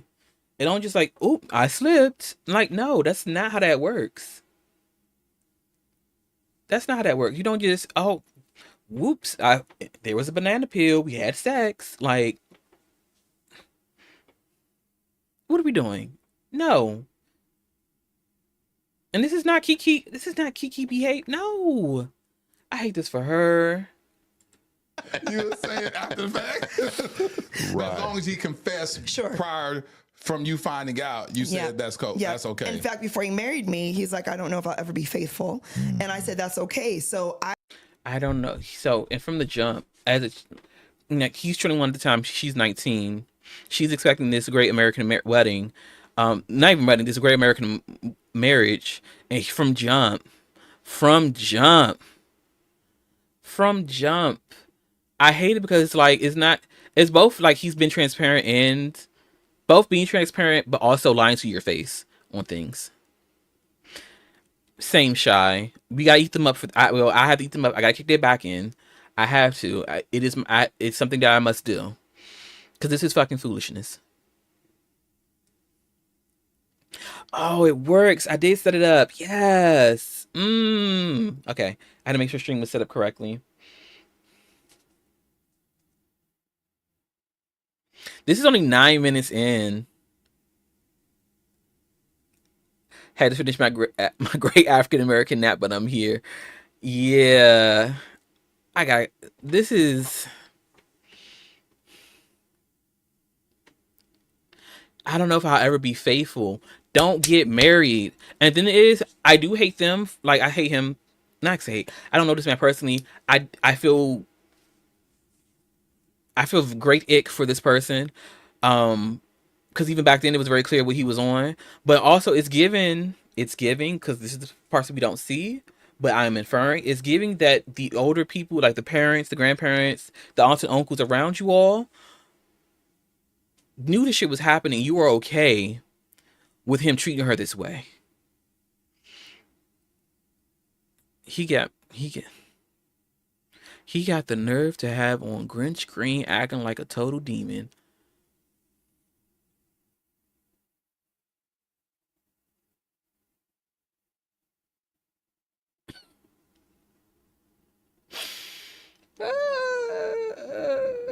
Oh my goodness. No.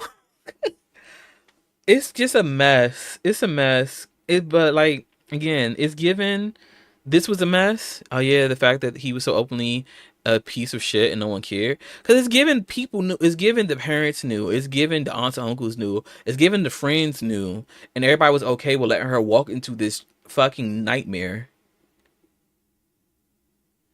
No, he didn't say that part yet from the highlight. I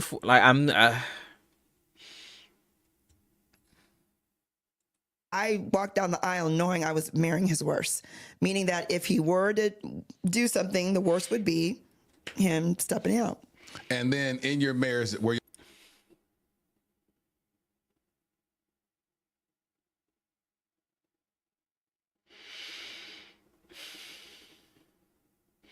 See, I love my health so much. I love my health so much, but it makes me want to go back to the old ways of the Camel Menthol and the Mad Dog 2020. It makes me want to go back to the old ways. It makes me want to go back to I love my health. I love having nice, decent skin. I love being hydrated. I love not having acid reflux and breathing issues. But watching stuff like this makes me want to go back to the old ways of coping. Because that's all that really was. Of trying to cope with reality and the fucked up shit that's happening. Luckily, we have therapy and other things that we can do to cope in a healthier manner. But this...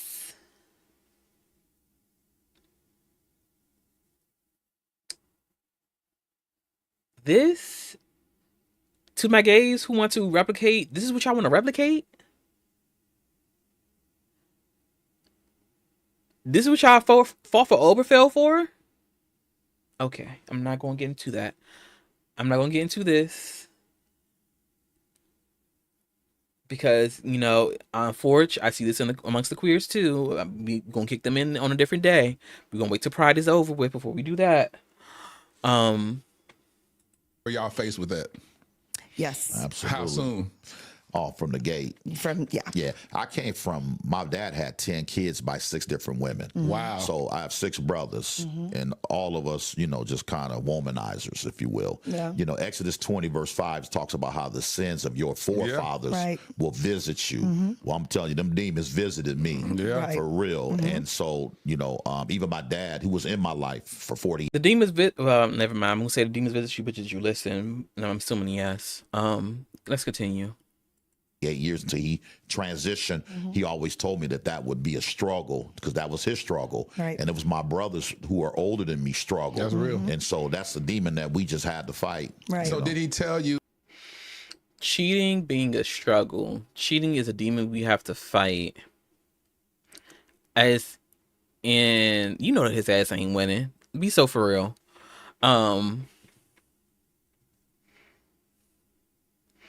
Listen, I have not touched the Bible. Let's do some little lore real quick. So your girl, mom want me to get out the house and whatever. He sung a great value E40 is taking me down. Lore with me, my mom wanted me to get out the house and get a job, stuff like that. But I was under the age, so I legally could not work yet. Because here, I think the legal age for working here was 14, 15. But she was like, no, you need to go out and do something. Because my sister was in dance camp or something like that, and I was never a camp type of girl. So she sends me to go to work at the church as a mini secretary. And I worked that summer, learned absolutely nothing.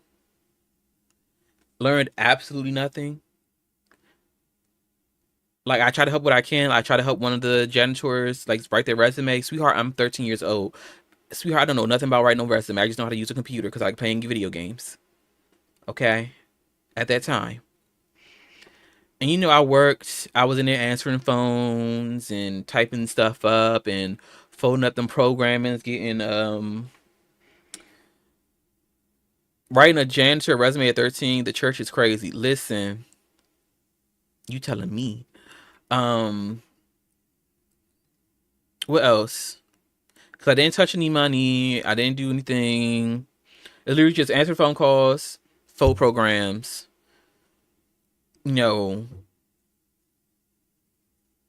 Foolishness.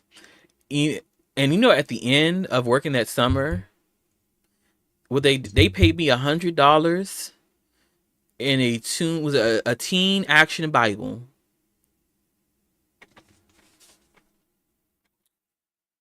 So I had a bad taste in my mouth about the church.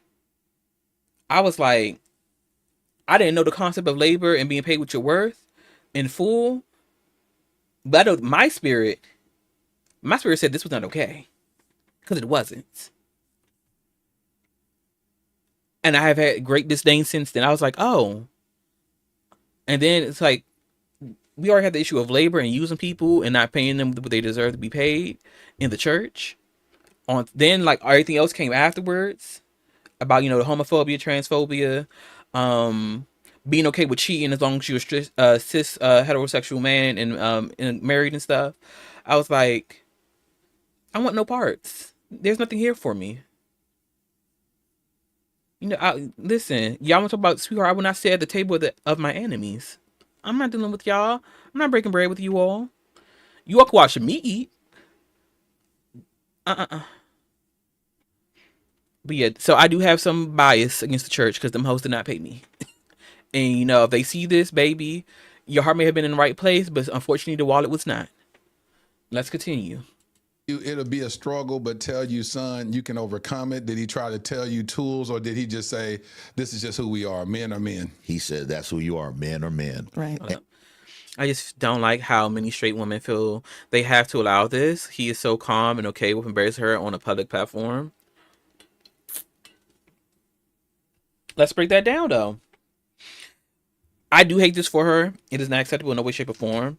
I do hate that a lot of women, granted, this is an older couple, but I do see this amongst people in my age demographic, and especially now younger, with this weird conservative Republican, was it Gen Z's? What is the younger folks now? Coming up now, they replicating this nuclear family, excuse me, this nuclear family, cis heteropatriarchal foolishness. Also, a lot of Gen Z are super conservative and traditional relationship norms. Yeah, like I hate seeing this now, but I also hate, what was I going to say? I hate that we are trying to go back to these norms that do not need to exist now. Because women, especially during her time, like the 90s is not that far away, but this is still what happened in the 90s. Not even the 90s. No, the 90s, she had space for opportunities. Well, not a lot, but space. A lot of this goes back to like women being like teaching other women this is okay, because back then women could not open a bank account, women could not own a house, could not own property without a man, or at all, or without a man. So like they own it through him. And so a lot of people still keep that mindset of like, you know, you need to have this man as a form of income, even though now over the times, like women have, you know, have access to jobs, can support themselves, can do these things. And I feel like that for some reason that's not being shaken off. And then it's now being intertwined with that, and it's being intertwined with that and this whole Christianity piece of marriage. Like the tea about marriage was never about the church. Marriage is about, sweetheart, we are making an agreement to be with each other because I want something from you, either as an individual or as a family, being an organization or business. Like that's the tea about marriage. Marriage was never about I love you, you know, church bells ringing type. It's like, sweetheart, we got business to do. I'm gonna give you your daughter. I'm gonna give my daughter to your son. You gonna give me that coin. It was very much that. Very much that. And so today, it still is like that. So even in the States, people still get dowries and shit. So, unfortunately, you know, it's a lot there.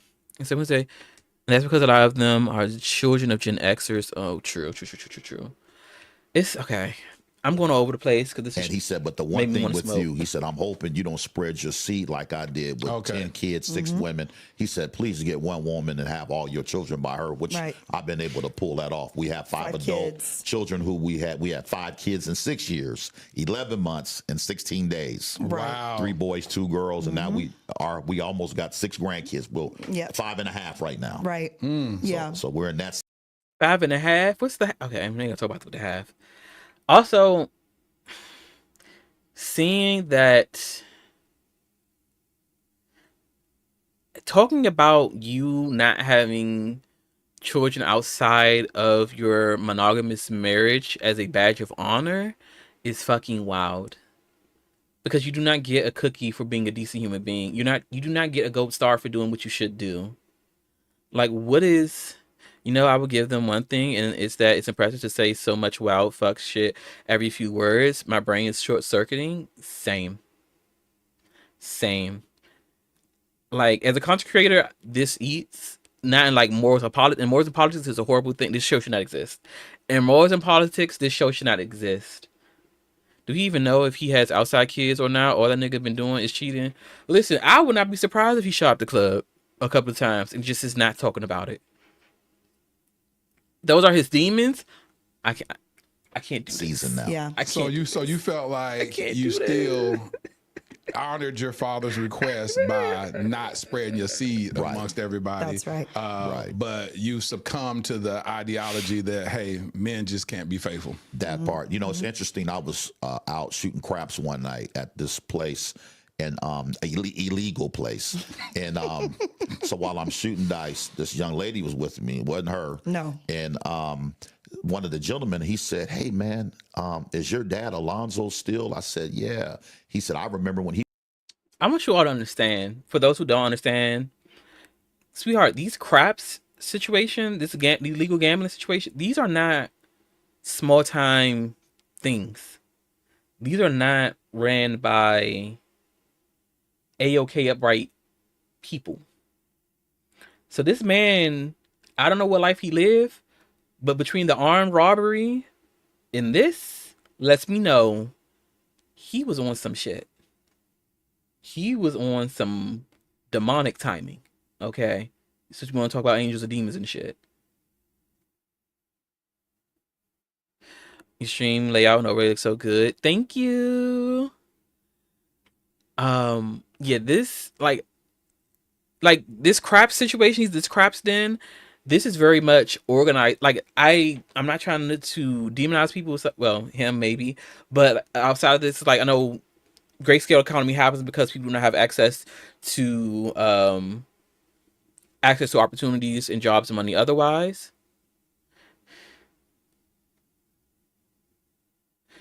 You gonna be both. Situation dependent. Like if I'm here, Nalani is the best. Just to keep that branding unified. But like we're like chilling on the alt channel. If you know, you know. Merlin is fine.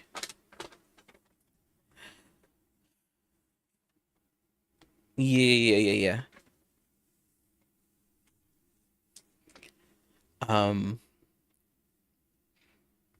Damn, this man was really on some shit. Okay, let's talk about how these people in the craps den knew his family. He would come in this same room and he would have different females with him. And to me, that was a flex. I'm like, that's what's up. And then this older gentleman, he said, is your grandfather Lil Burns still? I said, It is. He said, I remember when he used to come in this same room and he used to have different women with him. When he made that comment, it wasn't cute. Now, when the gentleman who knew my dad, that was cute. But when the second gentleman said it about my grandfather, I was like, wait a minute. At the time, my son, who's 33, he was 3 at the time. And I'm thinking, wait a minute, this is going to go from Lil Burn to Alonzo to Reggie and then Isaiah. Right. And so when I left that night with the young lady, normally I would go upstairs and, do what you do. And I dropped her off and kept moving. I drove home scared that night because I was like, wait a minute, because I grew up in church. I was saved, but I wasn't delivered. So how old were you during that time? 21, 22 years old. So that was at the beginning of your marriage? 23, exactly, 23. So a couple of years in your marriage. Yep. And you were okay being out in public with women. Right. She was okay with it. But that moment, you had this Kairos moment where you was like, hold on. Right. Exactly. Because I grew up in the pews. My dad pastored for almost 40 years. So I still had an awareness of God. And so, but that. Any man that calls a woman a female is a chop. And I want y'all to understand, this is argue with your mama. It's a chop. It's a chop. It's a chop. This is not back and forth. We're not kikiing over this. You will not be in the comments talking about this. I will delete that shit. He was a pastor. This man has a congregation of 10,000 people today.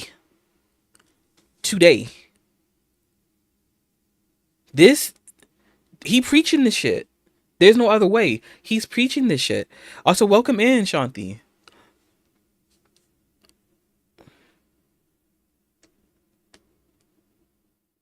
The only women are humans. Listen, I understand the sentiment. I'm not going to say that because I still want to see humanity in other people. Oh, you mean in that context? Okay. All right. Woo. Okay. It's child, let's get back to this the Quizler looking ass outfit.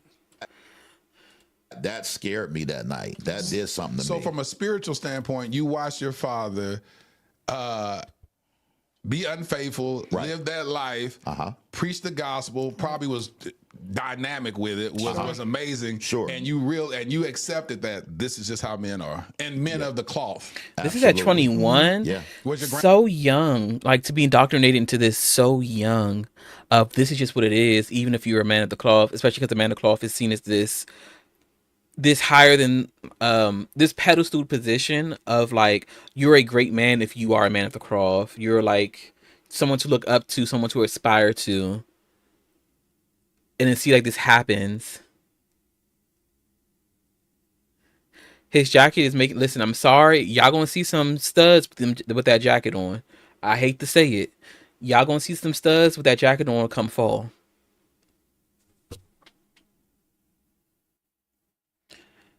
I'm gonna leave that there. She coordinated the outfits. I don't think he did. I don't want to see stud culture without this Grinch green bullshit.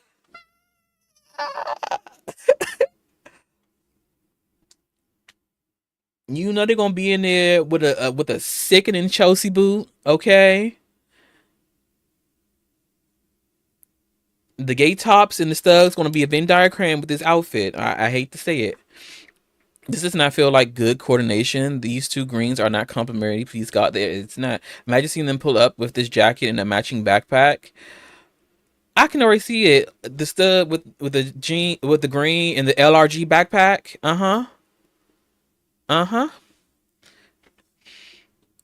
It looks bad on my phone, but it looks horrible on my computer. Damn. Well, I hate that for them. Okay. We gotta try to make it through it. I've stopped so many times. We have to make it through this. Yeah. And see, the Bible says in Romans chapter 7, verse 18, that there dwelleth no good thing in the flesh. Right. So in other words, we all have an evil nature. Absolutely. Through God's grace that we're trying to manage. Yes. You know, and that's a daily thing, because I believe you can, like I said earlier, you can be saved and not delivered. You know, deliverance is a I don't know about you. I don't know about you. What is our... Imagine her with a bumper sticker that says, I let my husband cheat because Jesus saved me.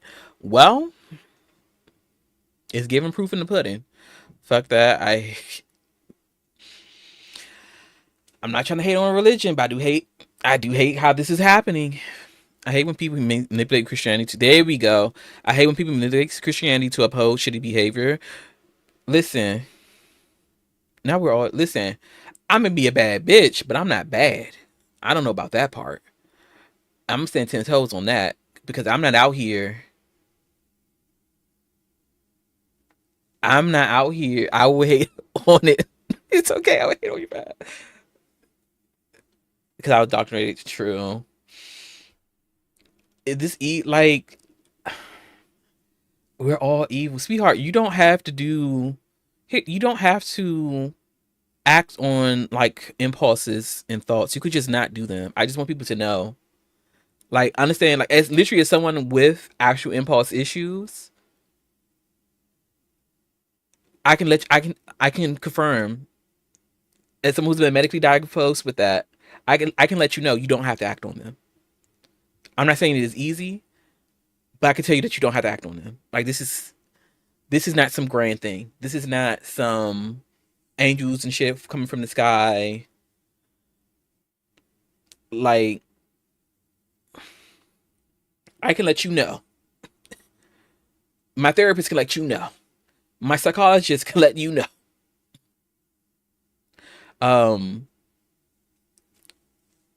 No. You don't have to. I don't understand why we're making this a big... As a fellow diagnosed baddie with impulsivity challenge, I endorse this message. Correct. I just want people to know, like, you don't have to act on your impulses. Help is out there. Wherever your impulse may be, help is out there. Like, you don't... Just because you see someone that you are sexually attracted to does not mean you need to have sex with them. Or try to have sex with them. Like, we don't... I'm just going to stop calling things my demonic battles. Please, please, please, please, please, please. Please, please, please. Oh, my goodness. Process. Absolutely. And that's why one of the things that have helped me is Isaiah 58:6. It says that when you fast. Okay, one thing I will give him, because the way my brain don't like to remember some stuff, the way he can just pull this shit out, I don't know if this was rehearsed, but if it's not rehearsed and this is off the cuff, he just pulling this shit out the woodworks. I was like, damn, I need to have that. He's ready to defend. Of course he's ready to defend himself. Defend his horrible activities. All the time. It's not rehearsed. Oh, my goodness. And you undo heavy burdens. So my wife would tell you there's been many days where I've had to push my playback to fight my own personal demons. Because we all got them. That's good. Yep. See, what I love about you, Reggie, is that you're 1,000% transparent. Right. The reason why I love you is because... Is he transparent? Yes. Transparent is not an inherently good thing. Like, being truthful about the fucked up shit you think you've done is not a merit. Like, They have cherry pick versus just defending their bullshit. This me quoting song lyrics to emphasize my argument. Transparent about it doesn't make him a good person. Like, thank you. Like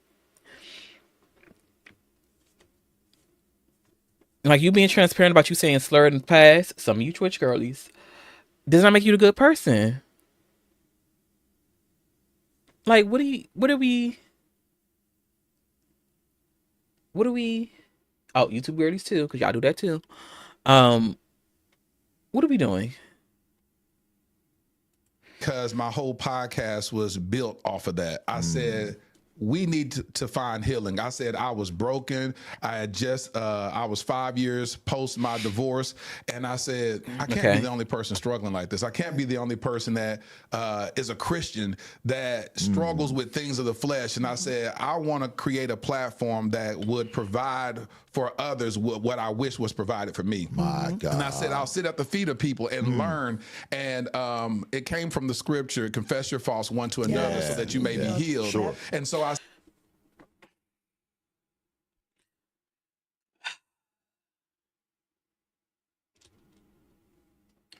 don't have a cigarette because I don't smoke, but this is my cigarette right now. Okay. I am no therapist. I don't want to do no armchair bullshit. I do try to do wellness. I do wellness work. I'm not gonna try. I do wellness work. Both the physical and in the mental. Sweetheart, you just being transparent is not healing. It is a step of being very clear and admitting the things that you have done. But you just saying that oh yeah, I did it. It's not you. That's not healing. That's not course correction. Excuse me. That charcuterie board was coming up. She was very upset about hearing this. That's not healing. You just admitting your faults or the wrong things you have done is not healing. We can say it is a step towards healing. Here are the things I've done wrong. It needs to be followed up. Here are the things I'm going to do to change that so I do not do these things again. Then we can get into that realm of change and healing and stuff like that. No, it's given. I cheated on my wife. I got divorced because I cheated on my wife. I want to talk about other people who cheated on their wives and kiki with them. I don't see healing in this space. Granted, we're 14 minutes in. I do not see healing in this space. I do not see. It's very grifty. This is that whole healing, wellness, grifting shit. No.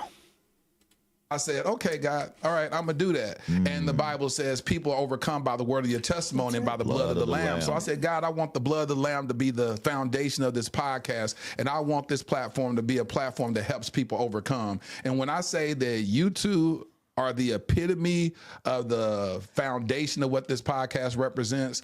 And I honor y'all for walking in this thing called marriage and this walk of Christ and saying, hey, listen, y'all ain't got no stones to throw at me. Right. Because hey, listen, I walk freely. Right. And that's what I love. I want to back up. By you knowing this man was like this, what made you decide to marry him? I thought I didn't even do that. That the title husband would change him. I did. I walked in thinking that if he was my husband and I was his wife, that a title could make you change. I learned very quickly that titles do not make people change. And I also thought that if he would own me, I wanted to be Mrs. Steele. If he had ownership, then he would treat me accordingly. Yeah, I fucked up. Took the shit out of full screen and everything. Own me? Own me? Huh?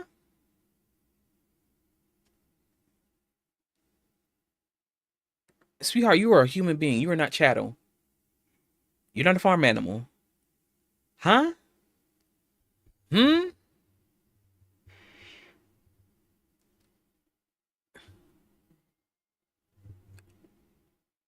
This...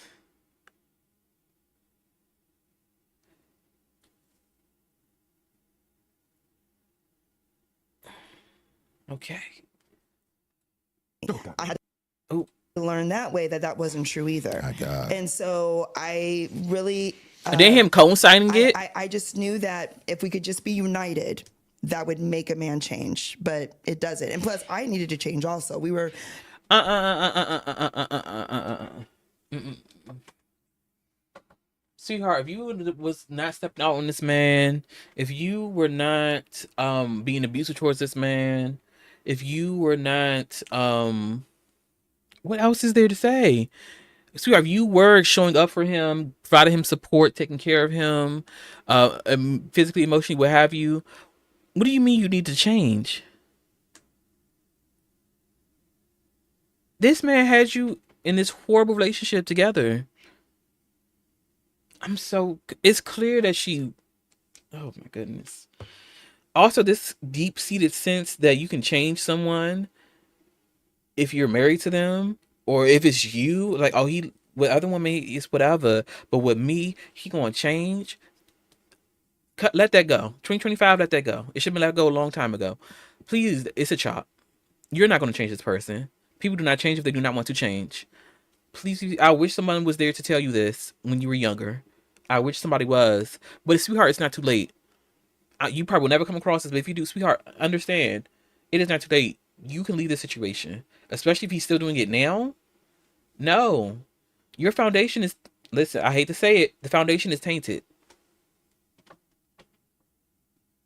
I'm gonna leave that. I'm gonna move on. Two teenagers getting married, and I was looking for fulfillment. I was wanting to fulfill a void that I was missing. Of course, that void can only be filled by Jesus. I didn't know that then.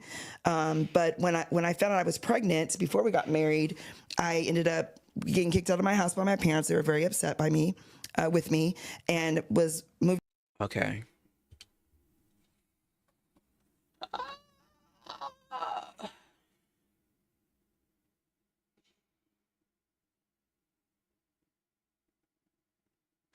Okay. Her age, she was really too young. She was 19 years old. So they were dating since they were 16 years. So they were dating since she was 16 years old. So she 19. Okay.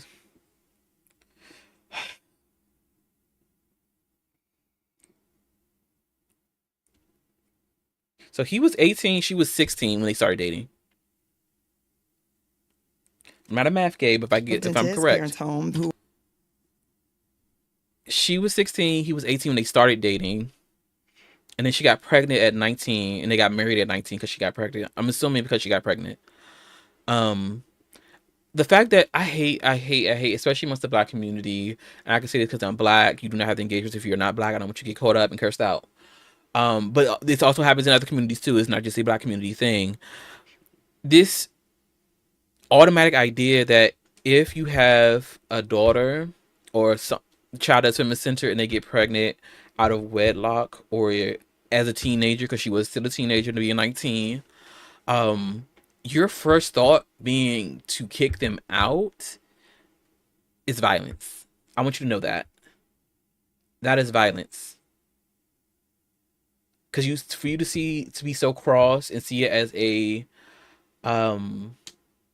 to be so cross and to see it as a slight unto you as a parent, how dare you get pregnant now? Like, is a child, this has happened. I don't know if she lived in the state they had. If they, even this is not just her situation, just in general, like, this is not how you handle the situation. Whether you like it or not, this is not how you handle the situation at all. And I really do need parents to understand, especially now more than ever. Now we live in states where abortions are illegal. We have fucking heartbeat bills coming out. And having a child is no Jesus not gonna come down and pay these bills for this child. So having a child is no easy thing. It's just, I need people to be better. Like, I need people to be better. I need people to act like they have fucking humanity.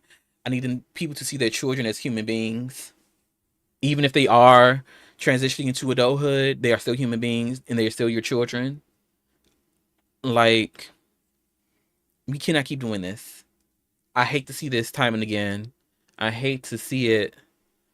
Who are Bishop and first lady, and I got thrusted from a Catholic lifestyle to storefront Pentecostal tambourine getting healed, the same 30 people getting prayed for every Sunday church. Facts. And when I was in that environment, I didn't know what was going on. I was the project every Sunday because they were trying to push me down, I thought. And Get grabbed by your stomach. And because I wouldn't give in, I have a demon now, and so I was thrust. Sweetheart, this was violent, not just from him, but from his family, his parents. Because she got pregnant, got kicked out, and she had to move in with him and his parents. And then I hope the people, I hope this is just metaphorical, but TBQH, it could be also literally of trying to push her down, and also seeing her as a project because she's having a child out of wedlock or so young. It's given she had no real support around her. Definitely not from his family, and not from that church or her own family, because they kicked her out. She was a child who literally had nowhere to go. So it's given this marriage was, again, this is weird because it's given less that this is her only option because of society. How do I frame this? It's given less because legally this is her only what's the word called? Legally, this is her only option, and more of we manufacture, like the people around her manufactured this for her. You kicked her out. She has nowhere to go. She's 19 years old, probably either still in high school or on her way to college at this point. I don't think we got to that part yet. You kicking her out, and she going to the family because she has nowhere to go. She's unhoused by her own people. And then them thinking that this is okay to do. It's like, oh, if you grown, you want to have a baby, you can go ahead and live this real world and pay your own rent. Sweetheart, getting caught up at making a mistake, because that's exactly what this was, does not mean you go ahead and demonize people like this. This is a fucking mess. This is not family. This is not love. This is violence. This is you all manufactured her downfall into this hellscape. If her family would have just like, okay, sweetheart, this is not, we're not really kicking with this, but what we can do is figure out where we can go from here. Be it, abortion is an option, or if she wants to keep the child, okay, how are we going to set up this? Because you still need to exist as a human being, and now you also have to provide for another human being. Like, she did not have to be in the situation, but no. So not only did her own parents kick her out, she goes and moves in with the husband's, boyfriend at that time, but in future husband's, now current husband's house. And they're this super Christians family who are both, I'm assuming, probably clearly demonizing her, and it's giving cultish. It's like, we're trying to put you in a situation, and we're trying to assimilate you. We're trying to also not let you have your own individuality and your own thoughts.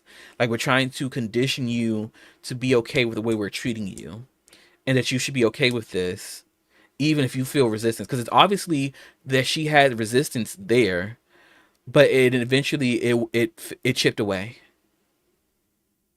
It chipped away. And she became socialized into this, indoctrinated into, all this foolishness.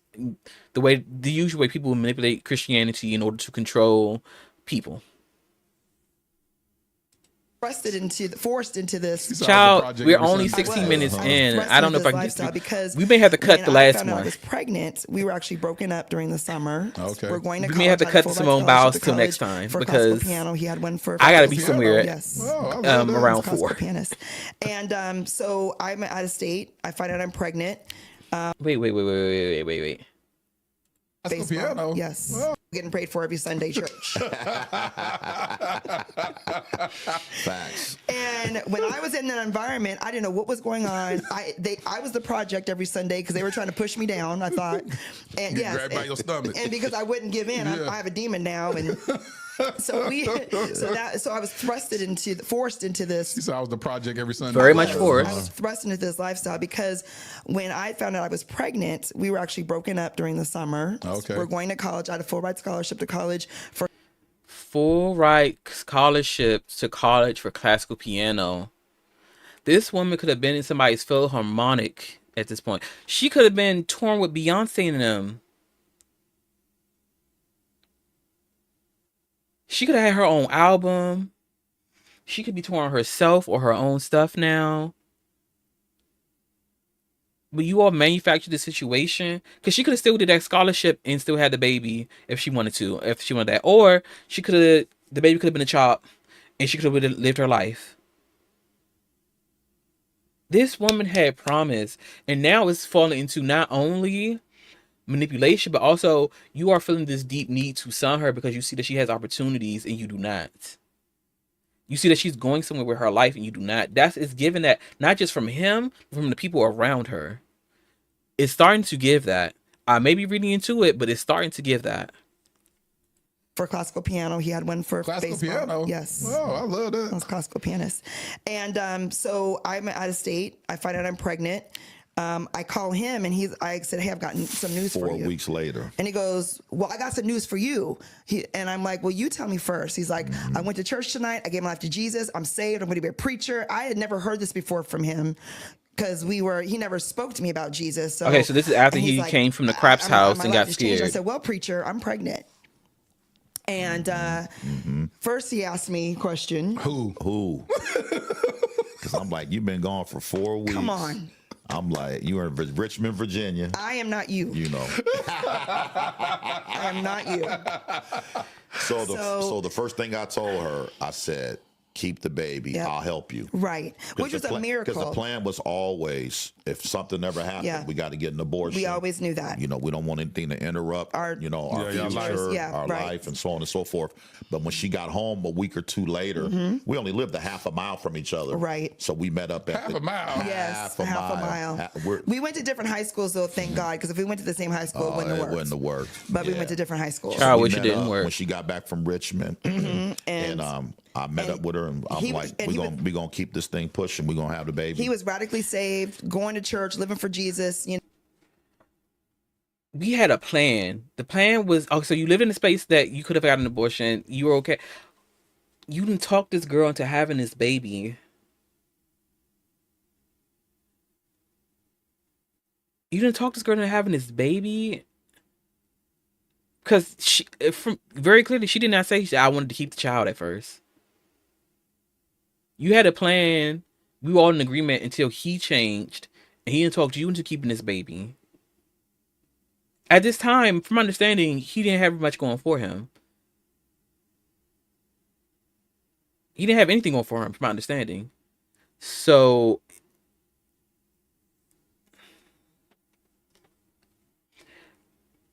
okay, this is... You know, I don't know if I can finish changed his this life completely. And then after we got married, about a couple months after we got married, he looked at me and said, I never had fun.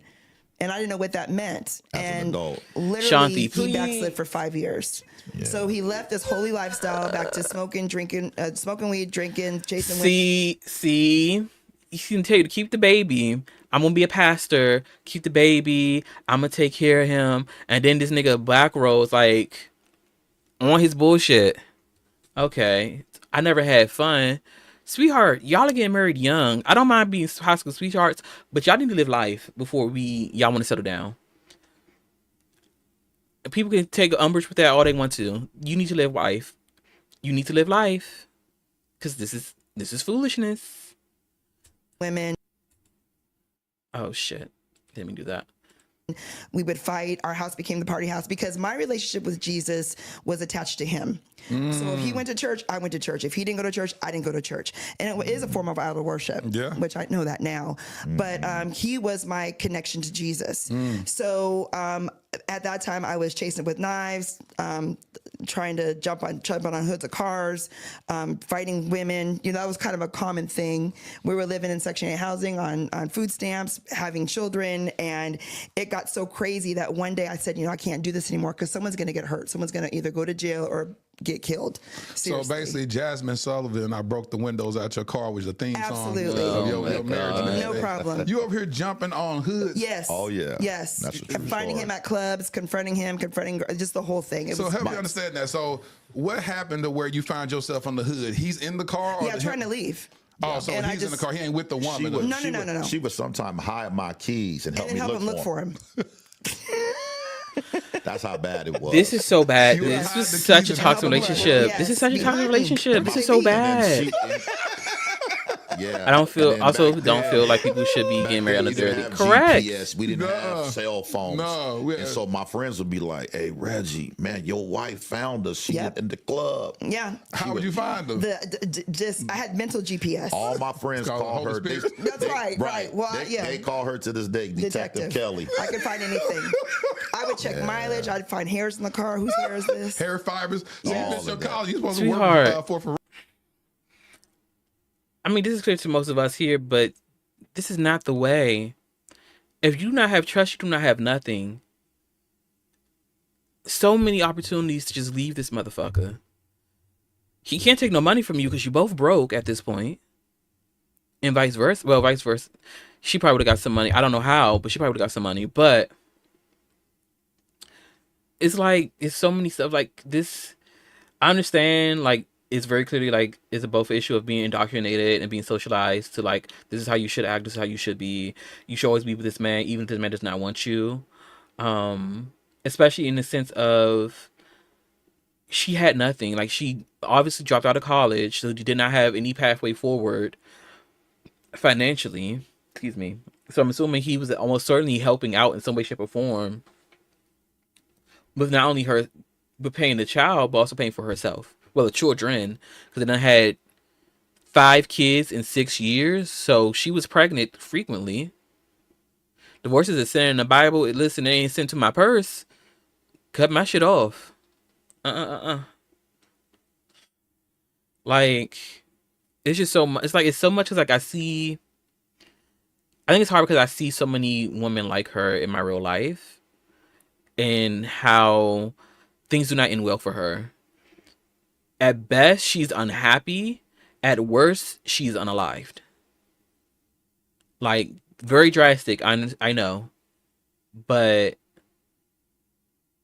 child, we may make this halfway through. But, whoo. forensics. Well, she sure. I missed actually ended her up working for the police, actually. But Oh, you did? For 13 years. So finally, I was about. But now as a detective. Yes, This is sir. true. Yeah. So I finally was like, 13 I'm going to 13 leave him. years. At this point, I was working my way out of poverty. I got the job with the police department, and my aunt found me a job in Virginia to have me Yeah. work there because I was going to leave it. It was really bad, and I had my 2 babies with me I trying to wish you leave, and I took the put my job. hand on the door. And I'm not I going to wish say you God told me to left. stay or leave, but I felt like I couldn't leave, and I cried because I felt like I can't leave. I can't leave. And I went to bed that night and I had a dream of him preaching. Yeah.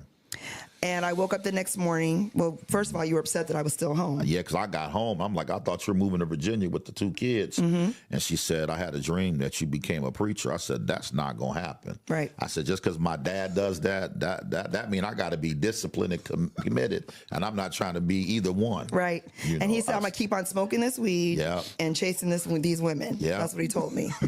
And, Yeah. but I just felt like that dream could happen. I believed it. And one night, shortly after that, I was by myself because the marriage was still horrible, crashing. And I felt like I was going to lose my mind. Because, you know, you have all these moments, you know, God's amazing because you'll have moments of clarity and then moments of complete confusion. Yeah. And I was rocking back and forth. Remember, like, I'm going to lose my mind because he had left again. It's gone again. And I heard the enemy tell me, you should die. You're not you're not worthy of anything. You should, you know, end your life and he'll never love you and all this stuff. And somehow, some way I was able to call on the name of Jesus. And when I called on his name, I literally felt his arms wrap around me. And that was my first encounter. I wasn't at church. I was by myself. There was no music playing. The lights weren't dim. None of that. It was me and Jesus. And I had a radical heart shift from that moment. I got in my word, under my word. I just completely changed as a person. And I realized that God loves me, that God has a She needs to call the name of a therapist, correct? It's given, I don't think this, I mean, it is what it is. I don't think it was God, sweetheart. I think it was delusion. And I think at that point you were at your wit's end and so whittled down, not only by him, but also by the people around you that were probably also telling you to stay and that you have to be married and you have kids with him. Think about the children. It's very much given you were widowed away, and I can't fault you to a degree. It's like I can't fault you. Like, all this shit happened to you over and over again. The continuous cheating, the continuous, well, you still need to stay with him. Oh, that's just how men be like. Think about the children, you know. And it's crazy too, because at some point people were helping you, because people were helping say, okay, you would think about leaving. Okay, sweetheart, I can help you get a job in this place. I'm assuming this is North Carolina. Because it's given West Virginia, North Carolina. Actually, it's given North Carolina. There were pathways to freedom, and time again, she was chained down not only to this man, but to the concept of marriage and the concept of a woman in marriage that she could not escape from. And it's very horrifying to see. Purpose and plan for my life, that God chose me, that I'm fearfully and wonderfully made. So he would call me out my name. It wouldn't bother me because I allowed God's voice to be louder than his. And when I was going through transition of him not coming home on the weekends, not being there, telling me, I hate you, I'll never love you, I wish I never married you. Right. I knew that life and death is in the power of the tongue through the word of God. So I would say, you will love me one day. We will have a good marriage one day. And although he would go out for weekends, I would literally help him get ready to go meet a side chick by ironing his clothes and getting him ready for the night. And these are all things I was graced to do. I would not encourage anybody to do that unless you are graced by God to do this. But I don't care if you graced by God. Do not do that shit. If this person is stepping out on you, treating you like literal trash, talking about you have no value, this, that, and the third, I'm not ironing your clothes. I'm not helping you prepare to be out in the streets. There's no This is her story. This is what happened. But sweetheart, errors were made. I understand because of the situation that you were in, but absolutely not. Absolutely not. He needs a mom and not a wife. Most people just want. That's what most people want. Honestly, the gag is, and this may have to get cut off of off the video. It's given you want to fuck your mama. Like you want to have some. It's either it's given like you literally want to fuck your mom, which people want to be on that Oedipus bullshit. Or like you want a caretaker, but you don't want anyone that's committed to you. You don't even want a caretaker, either a caretaker that's also your lover, or just a straight up caretaker that's someone that's there for you because you want that stability, that sense of home that comes as a person. It's given that sweetheart, you want to have your cake and eat it too, and you most certainly cannot do that with me. Absolutely not. Once I knew who I was, I realized, the enemy's after him. So I began to pray for him, not for my husband before, but as a soul. I didn't want him to be lost. Whether we made it or not, I didn't want him to be lost. I wanted him to be in his purpose because of that one dream I had that lasted about 2 seconds. And this is all true because I can remember before she had this encounter with God, I would come home 2-3 days later, my clothes would be bleached. Yeah. I would find my toothbrush floating in the toilet. Mm-hmm. So, and then the blessing is that she wasn't home because she would have probably died. I have wisdom. Yeah, wisdom says you leave after you do that. I'm looking at my K-Swiss back then. I'm looking at my IOU sweater, my jeans. Yeah, I bleached it all. I bleached.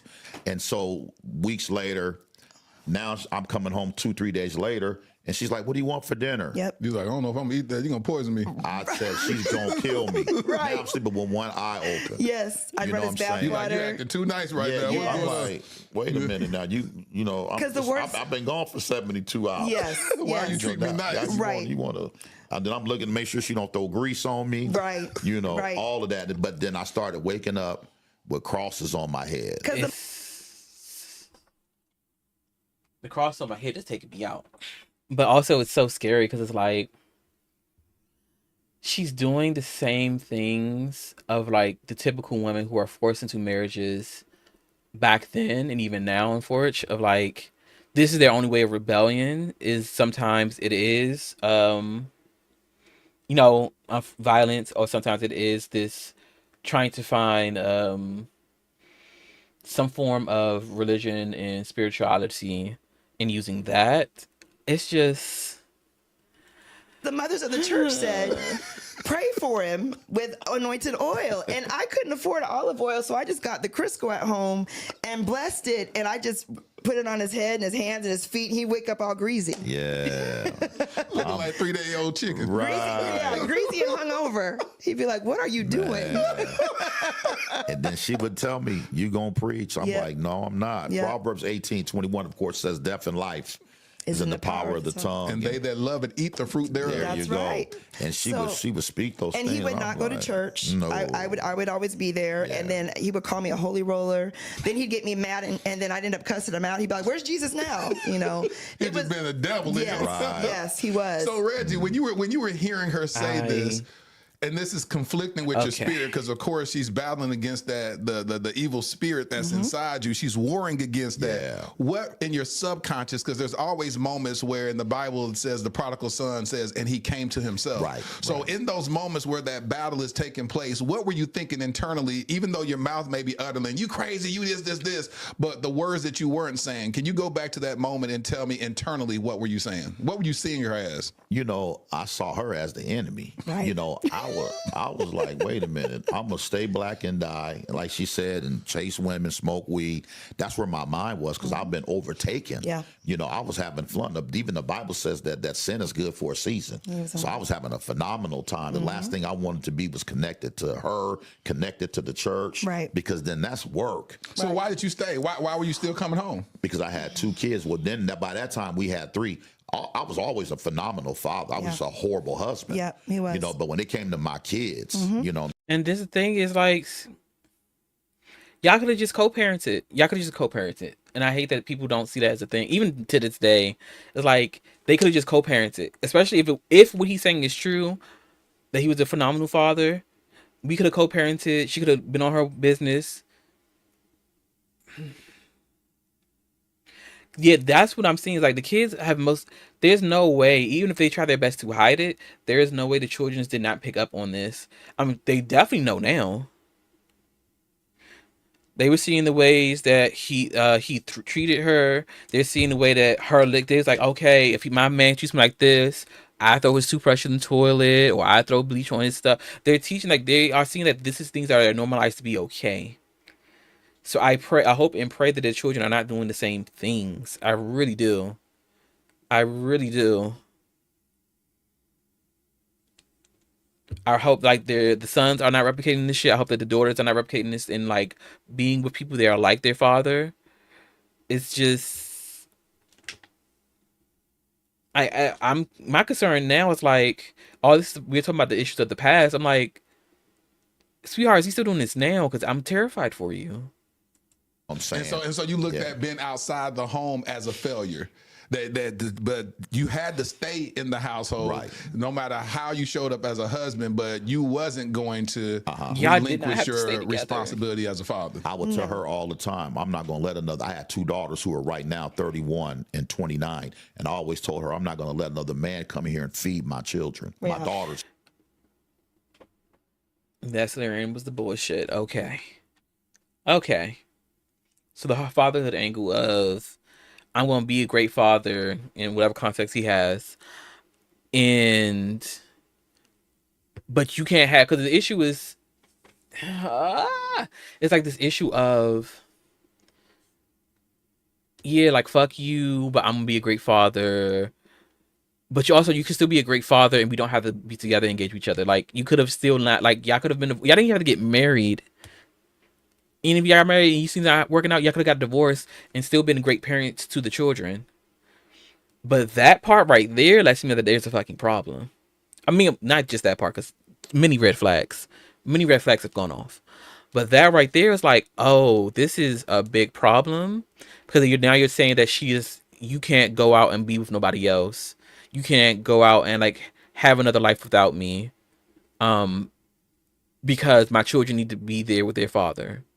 Or you can't have another person. See, Especially. That's not going to happen on my watch. So I just said, well, and plus I came from a 2-parent home. Even though my dad had 10 kids by 6 different women, he married my mom and had me and my 3 sisters. Right. So before that, he had 6 kids. Yeah. So coming from a 2-parent home, that's all I knew. So I'm like, we just going to work this out. So I came from dysfunction.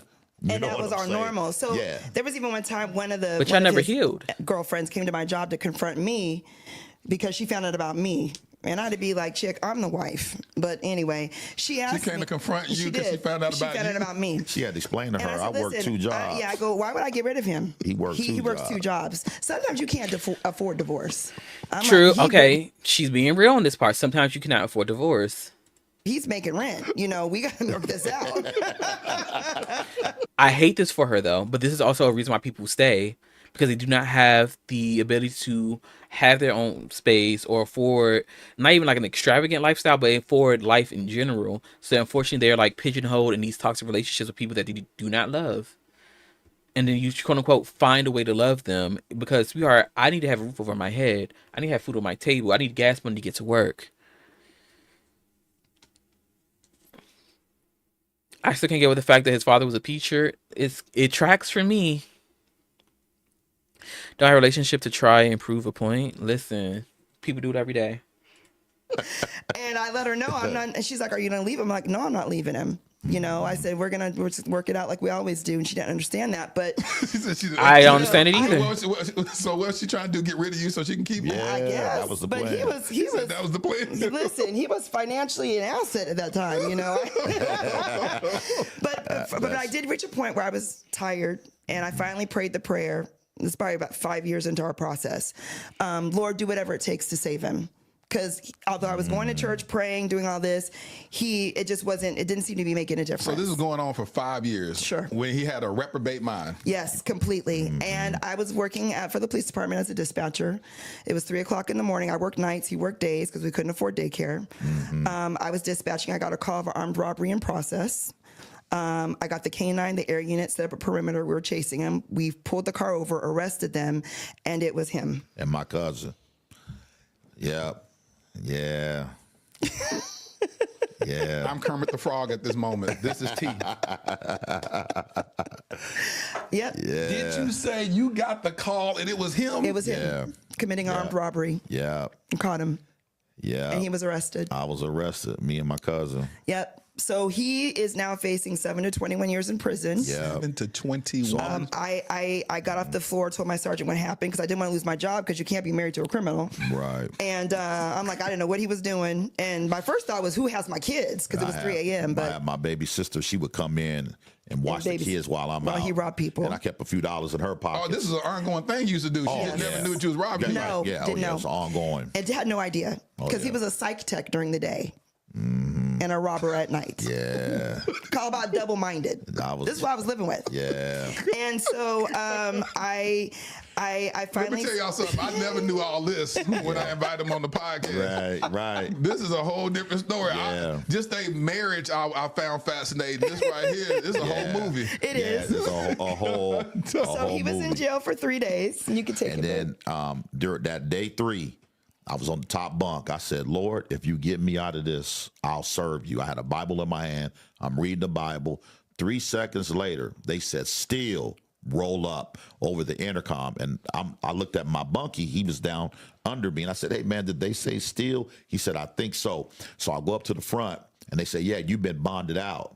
And I'm like, really? They're like, yeah, you've been bonded out. So when I got out in the parking lot, I saw my wife out there and my mom and dad. I looked at my dad. I said, I'm ready to be a preacher.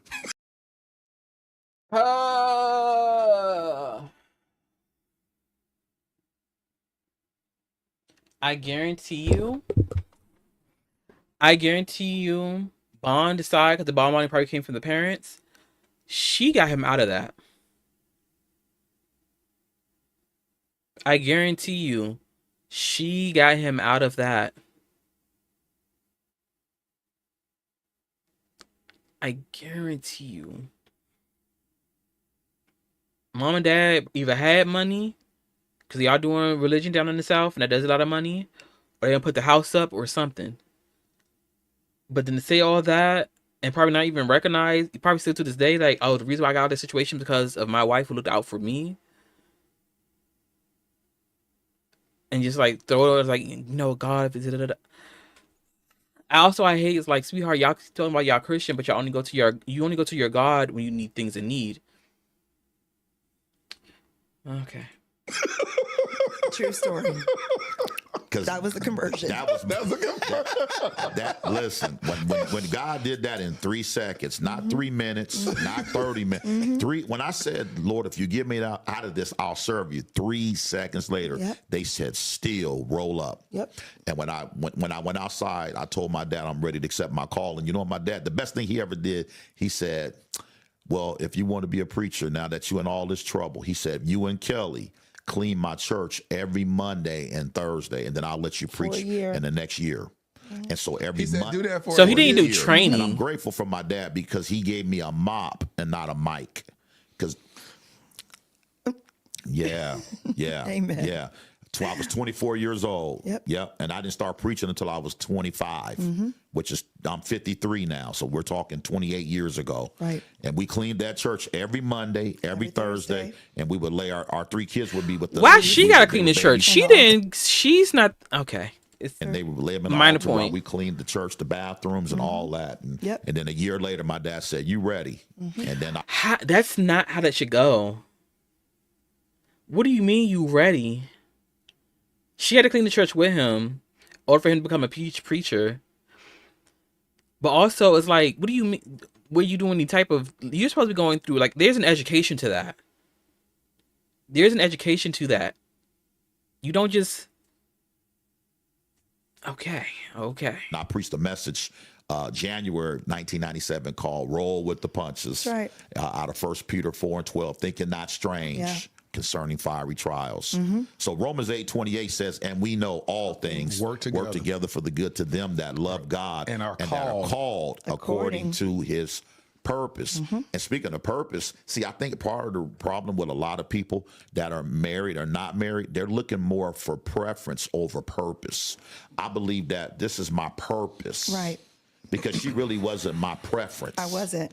But when she opened the door at She was my purpose, not my preference. Shy, if you're still here, we're at that part.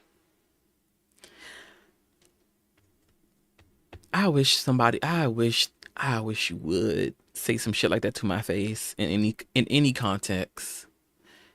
In any context. It's giving down goes Frasier, because that's what's going to happen to you.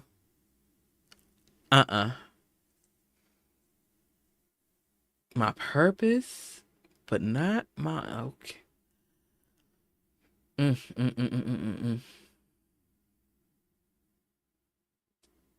We're not going to be able to finish this. We're not going to be able to finish this. At 17 years old, and I was I'm going to try to make it... And I said, oh, my God. To 4. And she said, what? I said, you're my wife. And this is going to have to be packed up into the next episode. And here I am in a backslidden condition, but I knew she was my wife. Right. Straight up. We still have an need hour people to left. Start kind of looking more for purpose than preference. That's right. Listen, I want y'all to just keep on talking because I'm going to show y'all. I mean, my preference is someone who has morals and politics that, you know, my purpose is what do you mean your purpose? It sounds like some weird cop-out. It is a weird cop-out. It doesn't sound like it is a weird cop-out. The way she is looking at him with love while he's delusion. That woman is so entrenched and so socialized and indoctrinated to this. Hate this for her. Hate this for her real bad. Excuse me. Because this is what y'all want me to. This like a part of this was like, sweetheart, this is what you all think I want to do as a trans woman. Y'all think I want to replicate this? Y'all think this is what I aspire to? This is what you think that us trans girls actually want?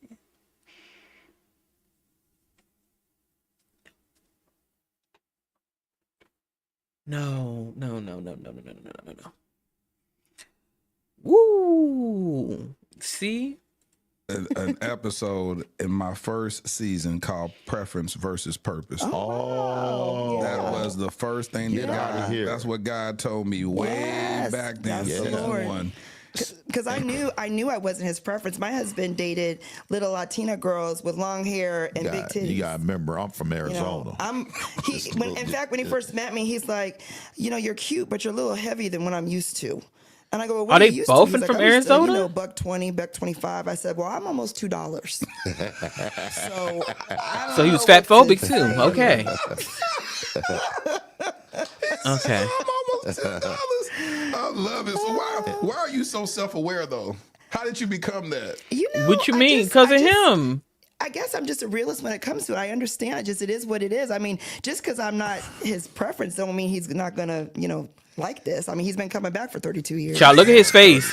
His face when she says that. I'm like, I don't know. And they're still married? Okay. 35 years. December, if you add up him coming the back. other years. But some people may look at that as you have low self-esteem. Because she does. Maybe. And like he said, I had no value, had no worth. And I said that from the beginning. I said, I didn't know. Still does. Who I was, Not the and I was value. just Like, very, she definitely open and has honest probably about conditioned that, to have but this low But I self-esteem. was confident that we should be together. It's very unique. Oh my goodness. No, And it's so- not.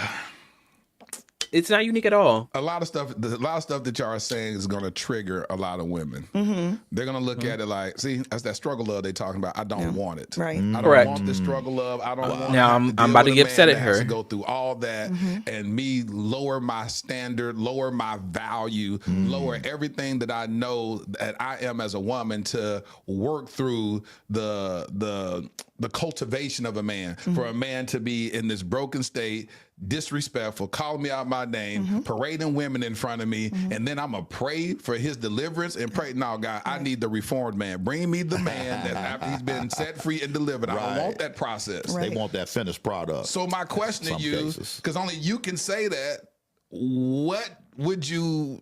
Because I don't even want to say advice. How can you reframe or state? Because this is your story. This is Right, your it's journey. my story. It's your story. Right. Sure. What would you say to the women that may be looking at this and say, "See, that's that nonsense they talking about"? Because it I would is. say that's why you're single still. Because I'm sure somebody had been in your life already, You don't pick the fight. You don't- and you didn't want to give the investment for that person to become somebody, and then you lost them probably a long time ago, and you should have just worked with them from the beginning and just worked out the kinks and worked it out. Because a man, No. This is where I have to disagree with her. This is where I got to kick her back in. Sweetheart, absolutely not.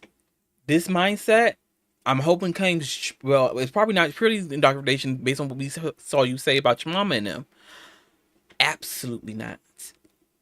Absolutely not. No. It is okay for you to not want to be with somebody who has not found themselves yet. Out here, like, sweetheart, it's obvious that they do not want to be in a relationship. You do not need to work through that with them. You chuck up your deuces and you leave. That's bullshit. That is bullshit. You don't sit up here trying to cultivate a man, woman, whatever the gender is. Absolutely not. When they want to be in a relationship with somebody, be it you or whoever, they will be in a relationship with them, especially if they wanted to be in a monogamous mindset. Also, the T is, some of y'all want to be in a relationship with people and have monogamy with people who are non-monogamous. And they tell you that. And y'all still want to have parade around like, oh, well, at least I'm married. That's my man. And he still walk you like a dog.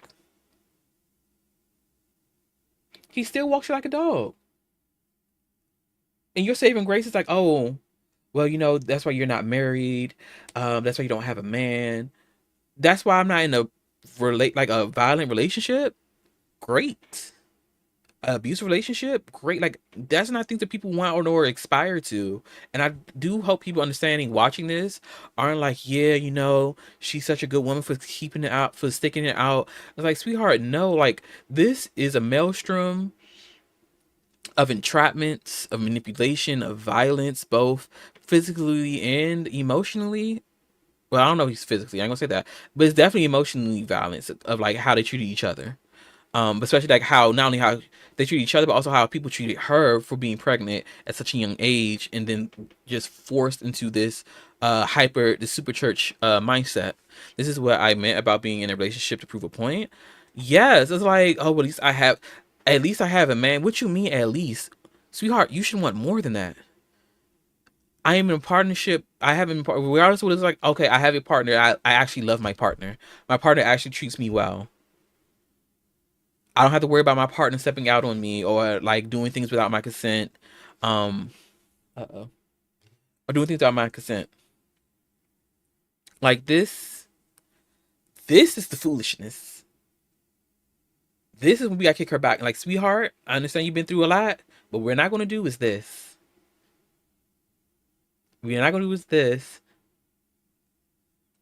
Like, you don't want care and consent. Like, is the bare minimum just being that's the thing. For some people, the bare minimum is being in a relationship. It's like, damn, like, I know he never gonna love me. I know that he gonna step out on me. I know, but it's like, I feel like, but at least he's here. I was like, sweetheart, I don't need people to take up space in my life. I don't need, listen, you can go and breathe somewhere else. What would we say? I don't need nobody up in my house when I'm not there. Correct.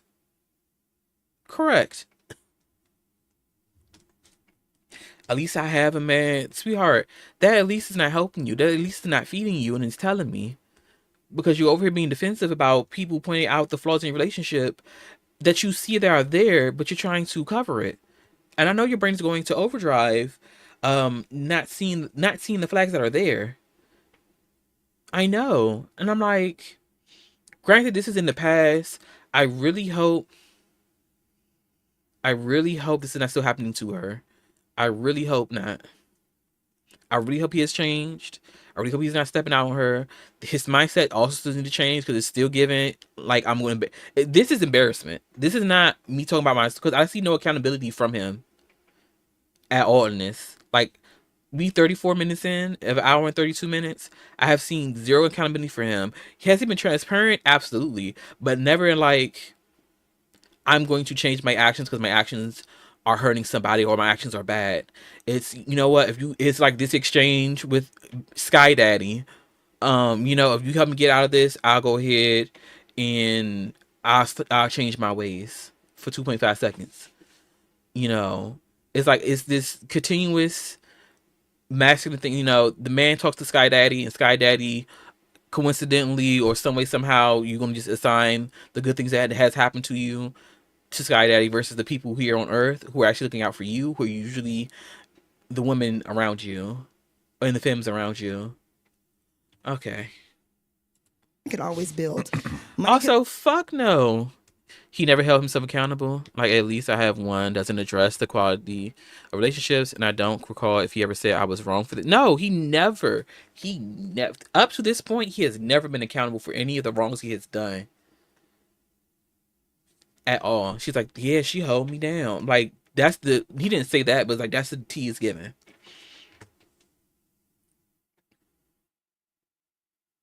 Can always be made, and that's what we built a life together. And that foolishness of, I talked about it briefly, this foolishness of, I'm not expecting everybody to have their shit together, but you gotta want to get your own shit together. That's period, point blank. It's not me coming in to fix you. It's not, what's the other word I want to say? Not me coming in to fix you. It's like this fantasy of, like, you're building him, like, this build a man type shit or save a man type shit it's not real. It's not real.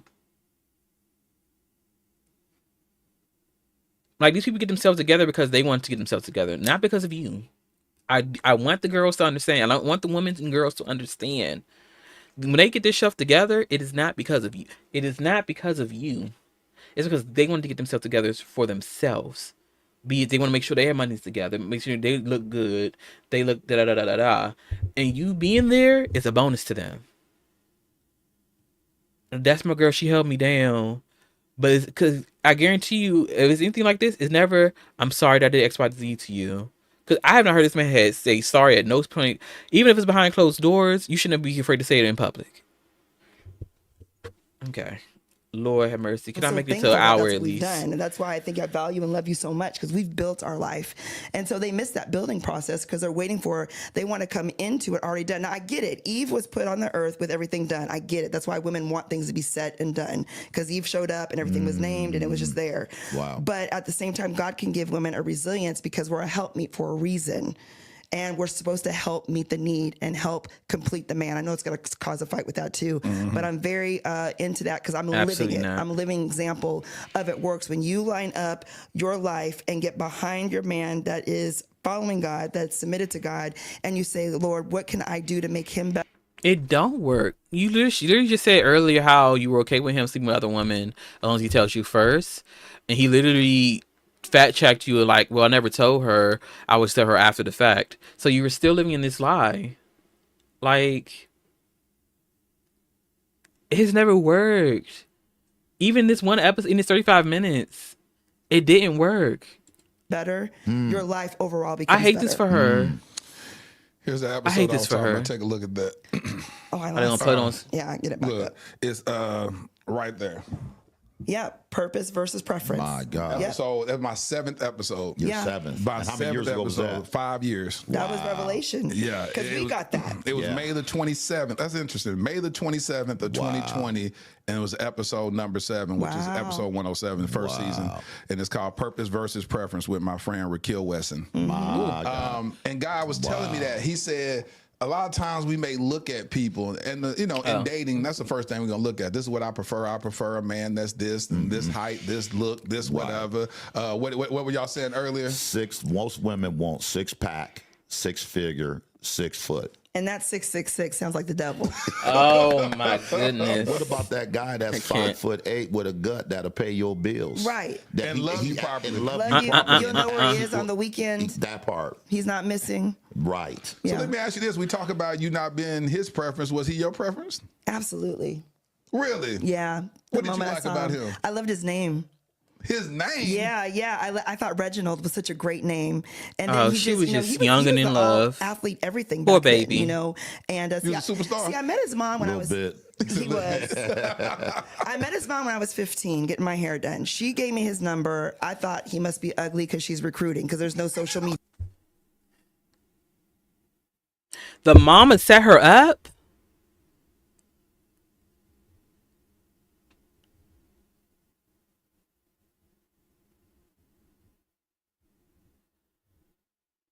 I hate seeing femmes set up other femmes this way. I hate that they were. Listen. This is a mess. media. And so she I never didn't meet called her. me. I never called. They always say how men need a chance, but they never do this for non-men, correct? Because they never telling you that the woman need to get her together. When, like, I hate to put this analogy out there, like, but if you have a woman or femme out here, she's going through stuff, be it addiction, or she's cheating, X, Y, and thing. Y'all not giving her no chance. Y'all calling her everything in the book. Or if they do help, you all give the man so much fucking praise in ways you would never give a woman for staying with a man who's cheating with them or going through some form of addiction or going through some form of conflict. You would never give a woman or femme all that praise. But when a man does it on the once in a blue moon type beat, praise from on high. You're such a great man. Da da da da da da. Like, no, it's this patriarchal bullshit of you always should be in servitude to the man, especially in the black community. It's like, oh, you need to be in servitude to a man because he's going to lead us to our freedom.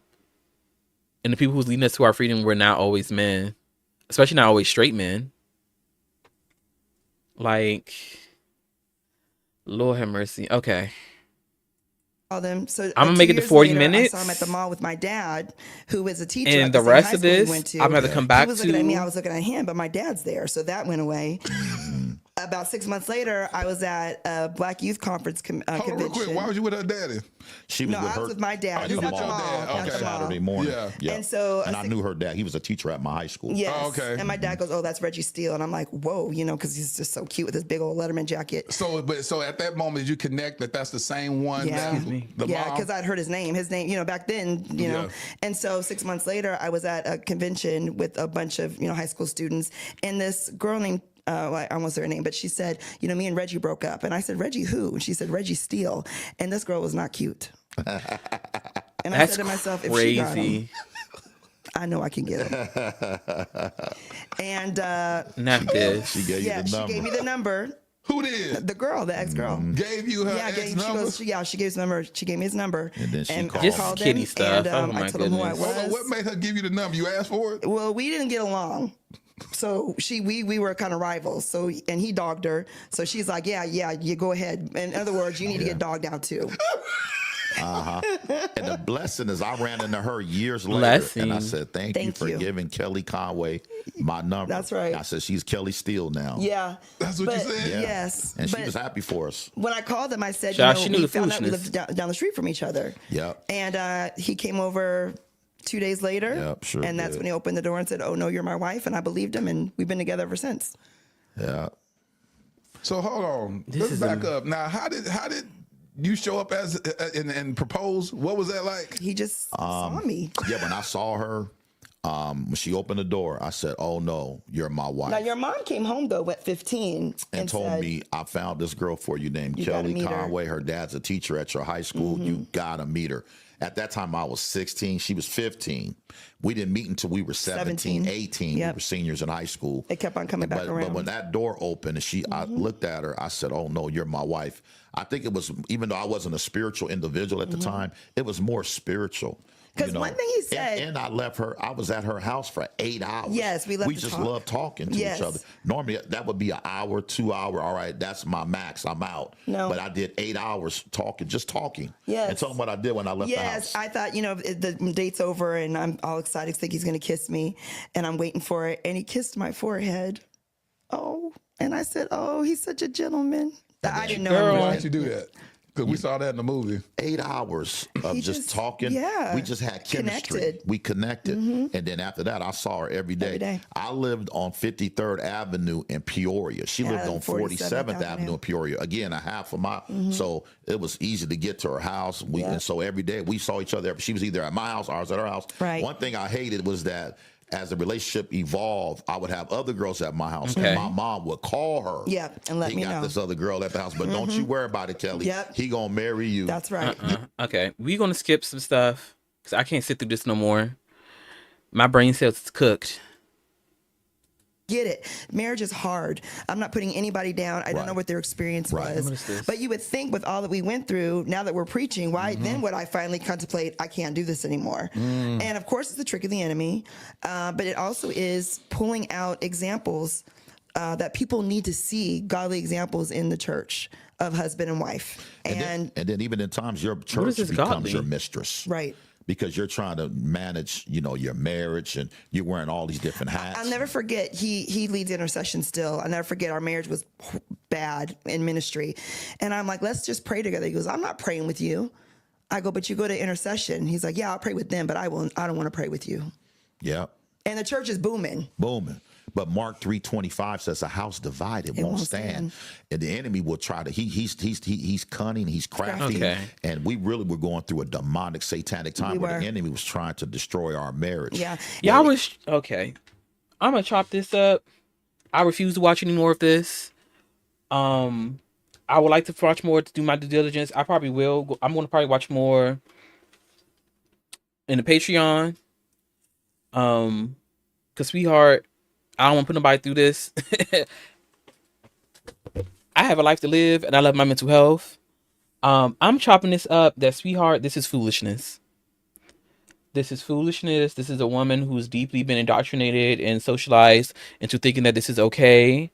And it is not. And now she's also perpetuating the same violence and abuse she has faced against other women in femmes used in the church. Because mind you all, we done skipped the part about they lead a congregation of 10,000 people.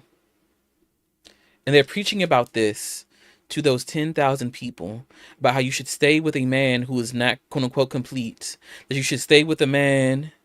Yeah, 10,000 people. That you should, work to get the great man by putting in the work with this man, by letting him walk you like a dog.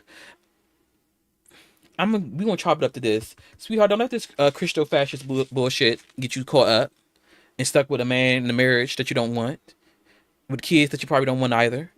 because that'd be the tea that we don't want to talk about being stuck in the marriages, and it's because you have kids. 10K people is crazy. Yeah, from when I looked at it, was 10,000 people in the congregation. I'm like, so I can only imagine not only your kids, but you have all these people come to you looking for guidance and leadership and role modeling. And then you're telling your story, and then you're saying, oh, well, this is a godly example of a marriage.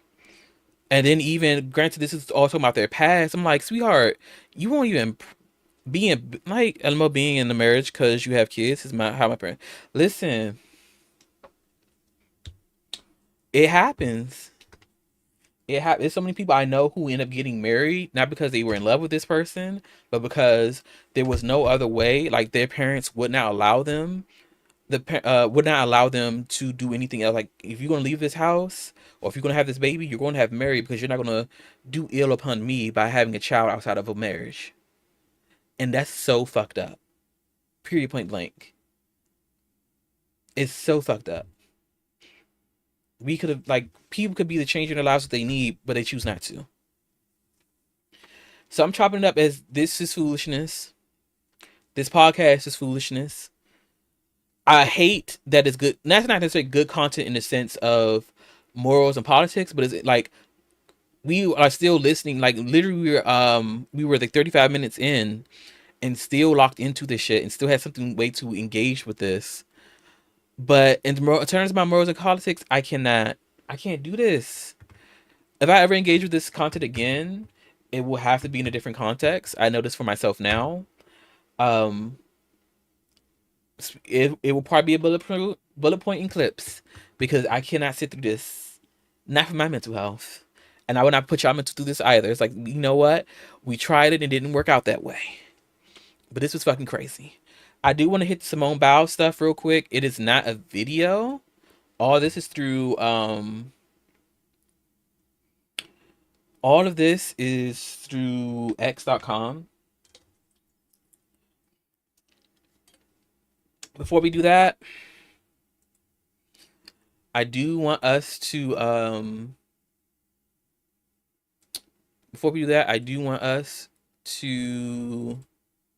follow your girl on YouTube, follow your girl on Twitch, follow your girl on TikTok, Instagram, Patreon, and X, and Blue Sky. It's growth and on all platforms. Thank you very much. Help your girls get the numbers up. All VODs will be uploaded to Twitch unless otherwise stated. But baby, this is food. Like, there's no other way around this. Like, no way you talk it. They do talk in a way that makes people believe that this is okay. They do have that oration that does come from being in the church, that makes them seem very learned and very much full of wisdom.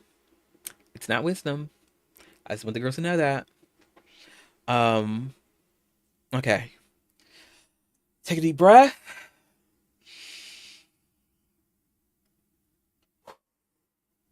My goodness. That was a lot. That was the longest 35 minutes of my life. My goodness. Okay.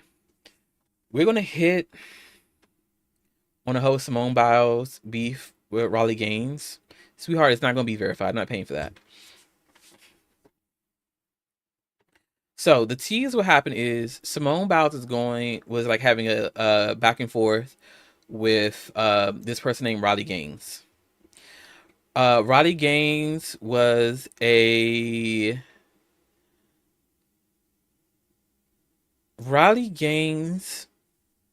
the sports world. Raleigh Gaines did competitive swimming. They got tied 5th. Did they even make it to the Olympics? I can't tell if they made it to the Olympics or not. I kind of want to have. Let's put a little bit of. Okay, no, because this makes it too whimsical, and I don't have time to look through the music. Raleigh Gaines was a competitive swimmer, and what happened was Raleigh Gaines tied 5th at a swim competition, tied at 5th with a trans woman. And at first, it didn't seem like it was very much an issue. She was like very amicable about it, and like she was like upset that she lost, like didn't win first place, but was also upset that she tied, but was still very amicable and like wishing that the trans woman was still going through her process and stuff like that. But what happened was a lot of these conservative and right wing media outlets, I want to say like massaged her into this anti-trans like spokesperson because of her tying with a trans person and the trans person getting the trophy home versus her getting the trophy, even though they were both getting trophies, hers just getting mailed. And since then she's been on this anti-trans tirade. This is around June 6th. We are really behind on this one. And what happened is there was everything was going on with these anti-trans bills against trans youth getting healthcare and stuff like that. And there was I'm not going to say their names. I'm going to say that there was a trans youth and a softball team. And hold up. Let me make sure her tweets does not out this this innocent child.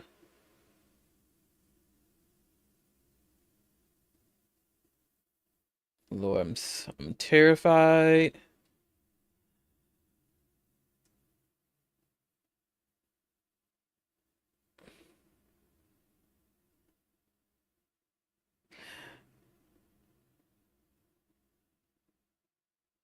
Oh, see, did she take it down?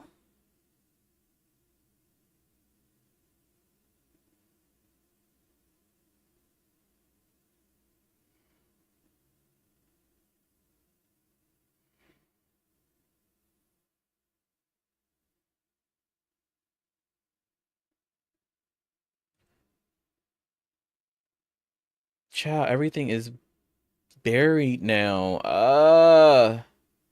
I hate when this happens.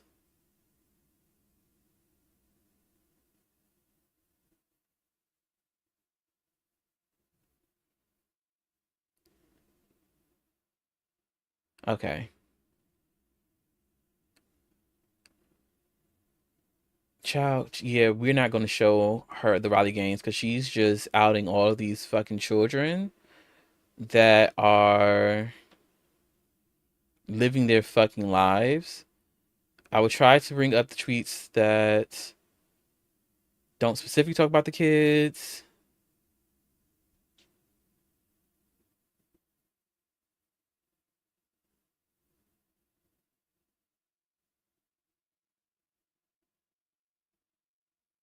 Okay, here it is. Okay, I found it. They do show a picture of the children, so we're not going to show that on stream because I believe in protecting children. I don't not children should be part of this foolishness. Softball team, literally of literal students, they got a championship. They got upset because one of the players on the Little League girls team literally is a trans girl, like is a trans child. And so Gaines says in the post, posting, she reposted the picture of them winning and says, "Oh, to be expected when your star player is a boy, misgendering this literal child who's doing nothing but minding their business." Because reminder, her whole platform now is being like transphobic, like is this spokesperson for transphobia in sports. To say like you can't have trans people in sports and all that stuff, even though they've won that. Like literally at this point, like you cannot have trans people in I think you cannot have trans people in collegiate sport. I think they're trying to do it now. It's like, what else do you do? Because like that's what y'all want. Y'all don't want them in collegiate sport. They weren't already in. You're kicking them out of the Olympic sports and in other national stuff. And what happened was Simone Biles clapped back against her. She said two things. One of them we don't do. Okay. So one is, let me go back to this because now she's not showing. So on with this, she asked Riley Gaines, "You're truly sick. All of this campaigning because you lost a race. Straight up sore loser. You should be uplifting the trans community and perhaps finding a way to make sports inclusive or creating a new avenue where trans feel safe in sports. Maybe a transgender category in all sports, but instead you bully them. One thing for sure is no one in sports is safe with you around." The whole separate category thing is like, at this point, whatever. I'm not a sports gay. At this point, perhaps we should make our own stuff because these people are foolish and don't even know. You just can't take losing gracefully. But this is a big spark of outrage that started the quote unquote beef, because it's online, they're going back and forth, back and forth, back and forth, and it's crazy because this got picked up by like news outlets. This has been picked up by the fucking the horrible white lady in the UK, J.K. Rowling's putting in her 2 cents of shit she don't need to say out her mouth. And it's just been a whole mess. It's also been like very hard because at this point it's like, why are we even having this discussion? Because trans youth literally this is after this has happened, but literally we just did it so trans youth can no longer transition and get trans health. So like that's illegal on a federal scale. Before this, they already had it so that trans people cannot be in I think it's NCAA sports. So like collegiate sports. So like all their policy stuff on like excluding trans people from sports has been achieved in many ways. But at this point, like you still have this continued rhetoric that to the point that instead of them going after the adults, they're going after these children for simply existing. For simply existing and making them right. And it's hard. No, it's not hard. It's disgusting to see like, oh, like you can't just leave children alone. This is me just really getting in, putting my last 2 bits down because I gotta go. I'm behind. It's disgusting seeing that even with the battle won, in some sense, is this continuous need of to try to still find something, and the point that you are literally going after literal children who are doing nothing but minding their business. To the point like, I think at some point like they had to start deleting stuff or like blocking stuff off the school website so that these kids do not get harassed and face violence, and then people calling out the school for doing that of like, this is a nightmare. Like this is absolutely ridiculous. Like big ups to Simone Biles for saying that, granted some of the execution is not okay, because literally on some of her licks backs against Riley was saying that she looks like, oh well, you look like a man, which is like, that's not how you kick the back in sweets. We don't go into you don't use transphobia to fight transphobia. Like, no. But it's just like this horrible back and forth. We even had the situation where Gaines talks about as we know, unfortunately, trigger warning, sexual assault. Simone Biles dealt with this, unfortunately, by it wasn't a coach, it was like the team doctor for Team USA, I believe. And she says, oh, all the horrific sexual abuse Simone Biles witnessed and spoke out against caused by one man, yet believes women should be forced to strip naked in front of men to validate that the man's feeling. You know how many gold medals you'd have if your inclusive dream came true? 0.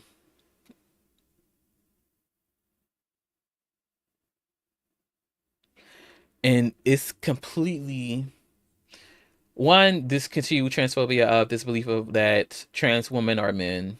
Not the case. That does not work. That's not how sex and gender works at all. But also like you trying to use someone's abuse as like fuel to put back in their face. It doesn't apply at all at that. And equivalent, it's just, these are things that are happening. I'm saying this most of just let you know, like these are like, this is the crazy narratives that are happening and that you ought to need to be aware of and be careful of going out in the world. They are going back and forth. Simone did apologize for the transphobic statement. And unfortunately it's still, I believe it is still me. I mean, I can go on hers. Okay, no. So it wrapped up around June 10th. It was Simone apologizing about this statement: bully someone your own size, which will ironically be a male.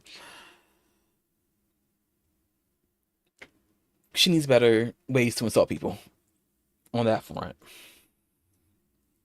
But this is so far we have in pop culture. I'm trying to see if there's any. The only positives I could think of now. Let me now turn on the whimsical music.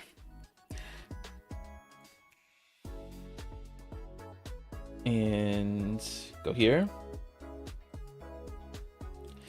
Okay. This was a lot. This is a lot to go through. A lot of heavy topics. Thank you all who were able to stay around and engage. Thank you all the lurkers and all the chats. Happy stuff that are happening, sweetheart. It is Juneteenth weekend. If you are Black, very much interact and go out and have fun, have rest. If you are not Black, help send resources to Black people. Get their cash apps into them. Shoot, I need to put my cash app in my bio. You just reminded me I will be doing that, because you can definitely send your girl some money. Okay. It is still Pride season. If you are queer, trans, intersex, a part of the community in any way, shape, or form, please go out and experience joy and laugh in these people's faces to let them know, sweetheart, we are here and we are queer. Please, not 420, blaze it. I'm trying to see if there's anything else going on. Oh, snap. Wait. Wait.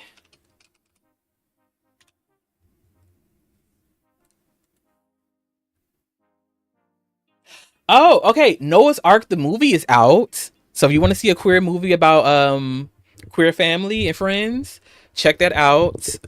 It is on Paramount Plus with a Showtime plan, and it came out yesterday. Go see that, because it's queer joy and family in action. I don't think there's anything else off the top of my head. Support your girl. Follow me on Instagram, TikTok, YouTube, Twitch, Patreon, X. Patreon does have a follow tier for people who want to be in the know about updates, and you can also tip your girl out on different the different tiers to show support. I will see you all next Saturday. I had to check on the time, but I will be around. And until then, have a good afternoon. Bye.